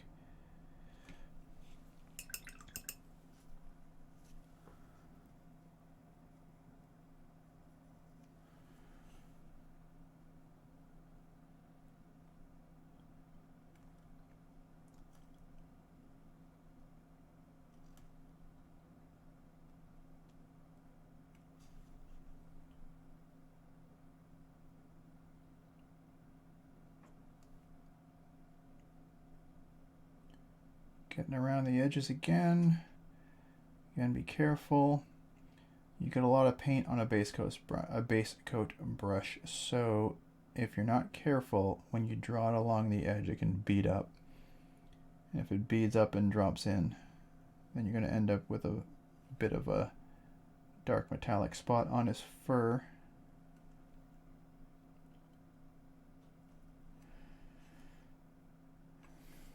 Helmut. These plates are a little smaller and they're a little more fiddly, so again, I'm being kind of careful.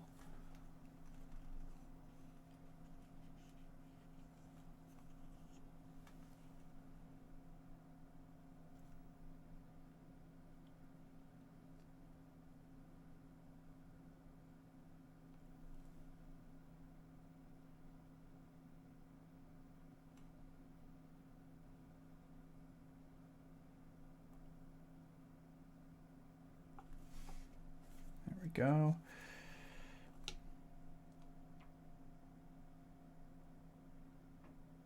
It's tucked into the edge of his fur right here, so I gotta be real careful.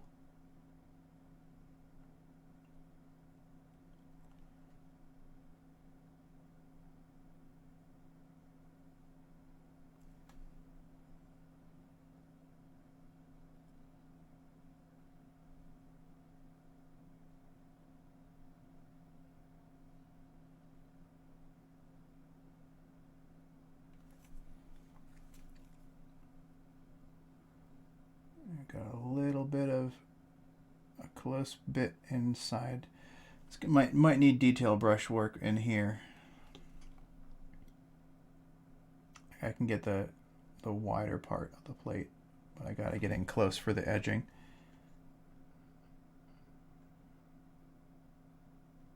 Gotta be careful. The helmet bit is pretty tight in on the rest of his fur around his face, so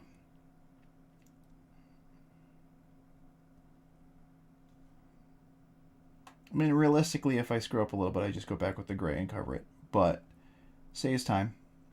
Again, don't rush. You don't need to rush. Now he's got a plate underneath that I'm going to try and get.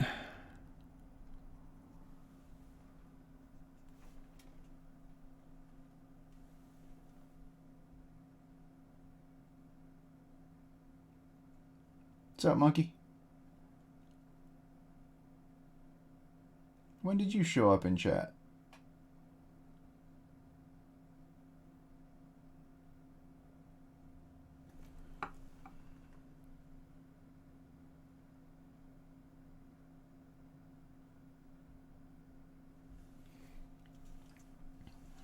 this plate only covers the front of his chest underneath, so I don't have to go all the way back down to his legs in the back, his hind legs. Hurt. Alright. Fine detail brush time so I can finish off that edging, and then we'll get back over to basing Vex'Ahlia.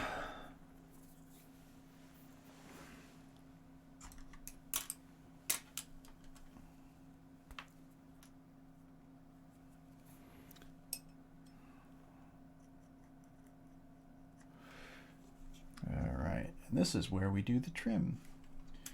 And everybody stresses out. By everybody, I mean me.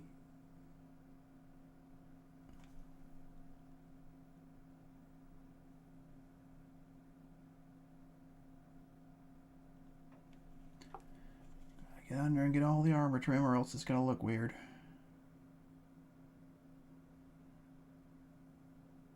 Okay. Not terrible. Doing all right.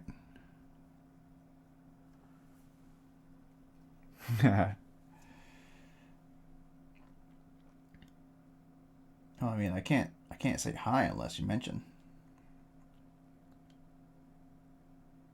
I guess I could go in and see who's actually in chat, but that would involve me putting the miniature down or the paintbrush down and poking around in the interface, and I don't feel like doing that.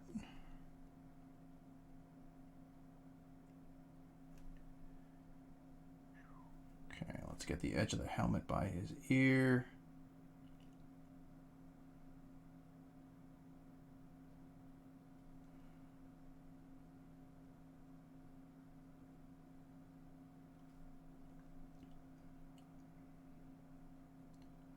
Bleh.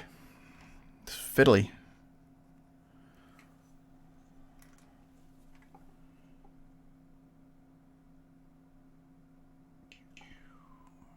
Let's get down here. Get the front part.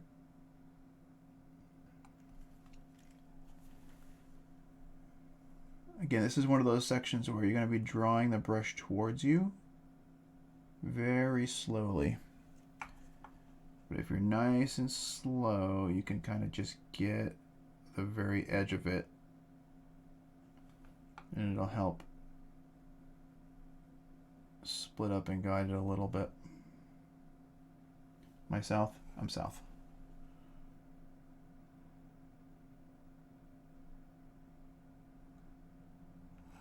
All right. Coming along.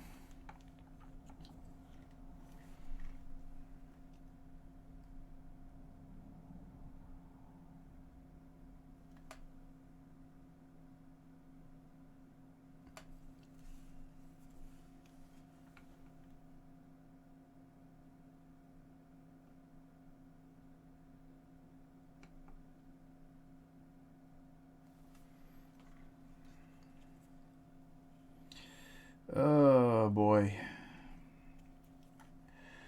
Painting metal.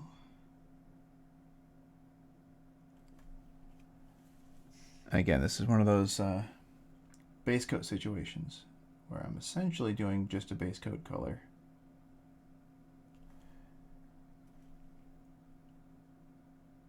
But I'm trying to be real careful along all these joints.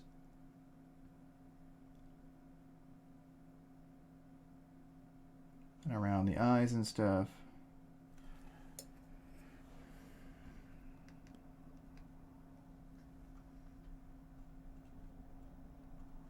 As I turn the mini, I'm drifting down. Okay. I'm trying to make sure I'm in the light. I think in doing that, I'm rolling around the board a bit.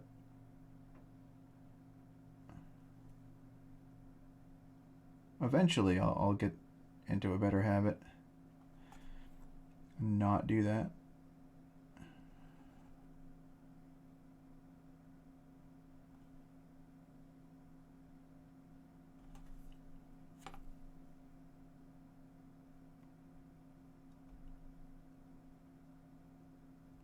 There we go.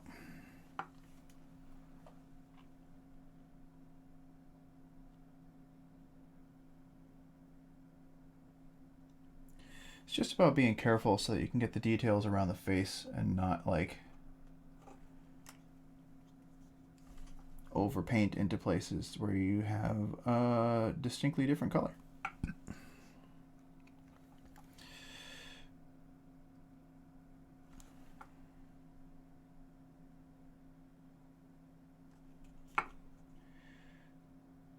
Alright, let's see if I can get this up and around the edge.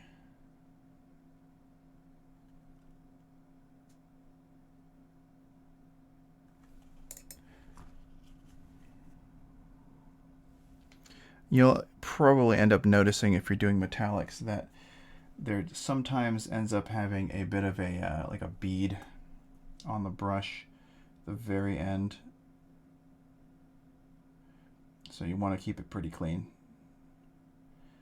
because you'll get this little dot at the very end of the brush, and it's essentially a drip of paint, and it can get longer and longer and longer. It's like a paint icicle. But that can pick up, you know, different sections that you don't mean to paint.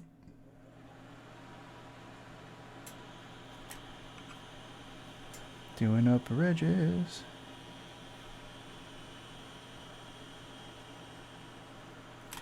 Getting under the fenders.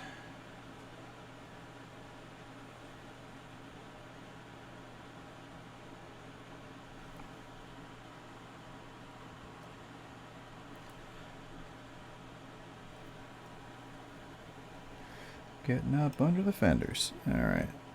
Vex'Ahlia her base should be dry. So I'm going to pop over to that in just a second.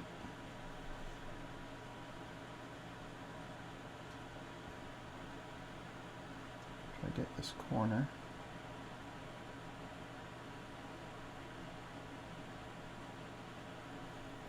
Okay. He's looking pretty good. Very shiny.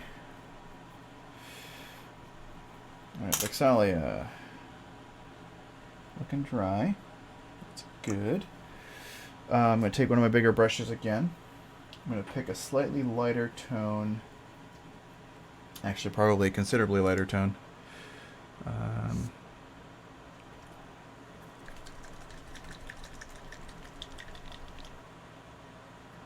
Not that one.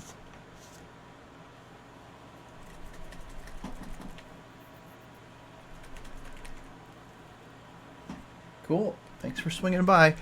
Try and finish up the base a bit quick so you can at least see what it is. I like to do a line of color around the bottom that sort of goes with the mini. I didn't realize I was getting this close to 10. Hold on. And we're going to basically do a little bit of a light dry brush to bring out some of the color in the sand, rock sand. Couldn't speak for a second.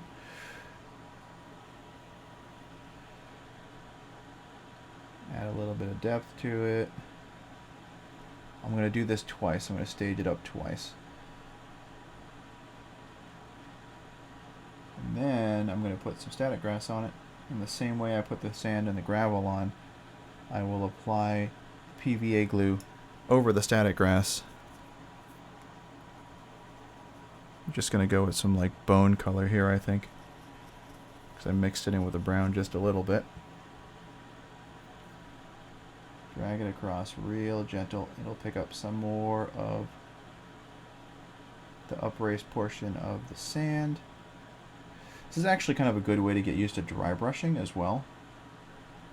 So if you're finding yourself having issues when you're dry brushing, like you're oversaturating the brush or whatever, work on some bases, because you just want to have enough to get the upraised rocks, and you want to be gentle enough that you're not actually hitting them, pulling things off, I mean.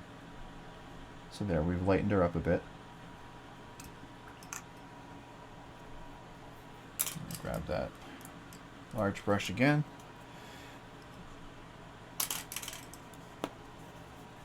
Little dab with the glue again. Except for the fact that I actually let it dry in the nozzle. So let's poke that through.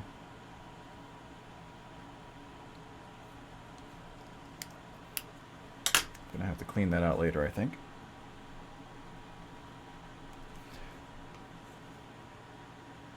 Yep. Gooped it up.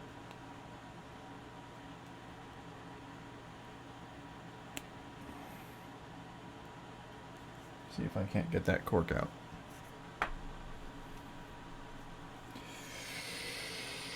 Typical.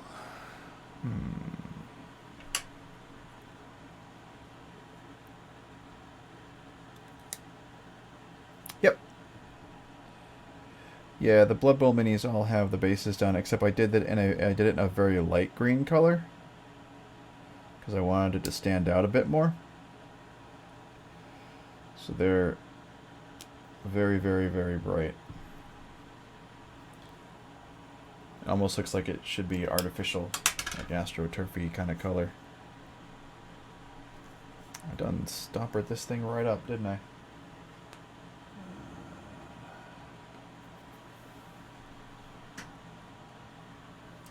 Now I need to find something to knock it out with. Or I can just take the top off.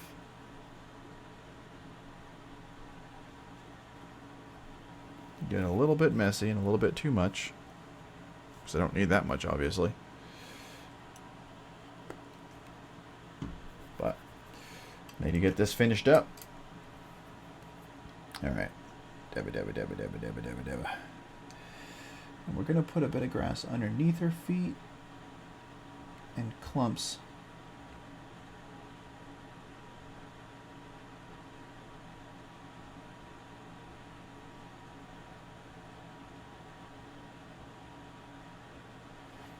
Spread the glue around. Bring it right up to her toes.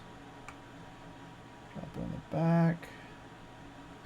I've got my Instagram running, so I'm actually going to take good pictures because I've got my digital camera up and charged.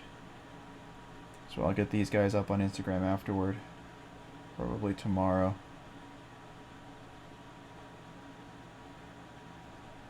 Alright. That's where I'm going to start loading most of my pictures once I get them in a good spot. And again, a little holdover from days gone by. Throw stuff on the floor. Little static grass. Pinch it up. It's essentially, it almost feels like tiny bits of fiberglass. But you're going to do a similar process as I did with the sand. Sprinkle it all on. Get it off your fingers. Tip her sideways. Tap it.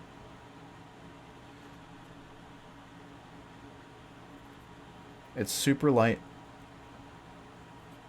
Rub my finger along the edge. And the nice part about it is what you do afterwards is you sort of blow on it. From kind of like the bottom and the side. And it gives you grass. And once the PVA glue is dry, it's pretty much all set. Alright. Whacking my head on things. Picking up stuff I throw on the floor.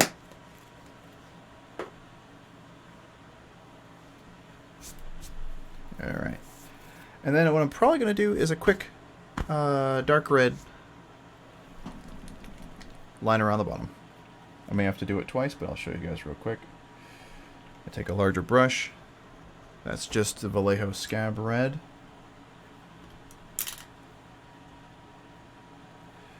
And I like to do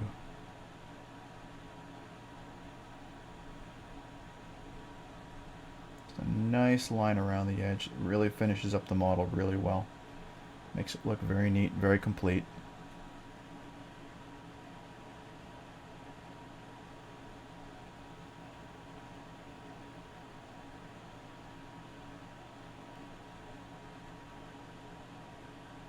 Gotta say, this color is going on really well. This particular red, Scab Red, going on nice and smooth. Properly coating, not leaving a whole bunch of other stuff underneath. And there we go. All set.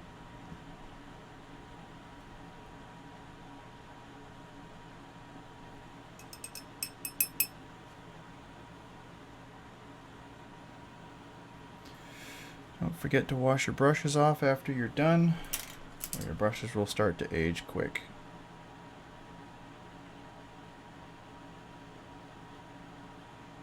Alright. Vex'Ahlia is finished. Oh, that red went on really well on the base. I love it. There she goes. Sweet. Okay. I'll finish up Trinket at some point. He's going to be real quick. Couple layers of dry brushing. I'll get some pictures up of him. And next week we will be moving on to Vax. Tabby guy. I'm going to double check him and see if he has any weird flashing lines, trim lines and stuff, and I'll try and neaten that up, but this guy will be next week. Thanks for swinging by. Yeah, I like it. She came out pretty well. And again, you see the grass is pretty much just hanging out. Now that the PVA glue underneath is dry, you don't see the white. One done. Many to go. So, for those of those going over to the Critical Role stream, enjoy, have fun. I'm going to clean up here. Maybe I'll join you over there. And then we'll see you next week when I start Vex'Ahlia.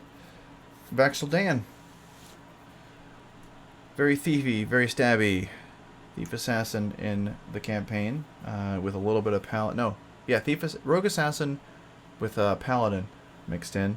And then he took his level 20 as a druid for Druidcraft. And then, so, thanks again. Talk to everybody next week. Keep healthy. Don't get the flu. Wash your hands. Have some fun. I don't know. We'll see you later.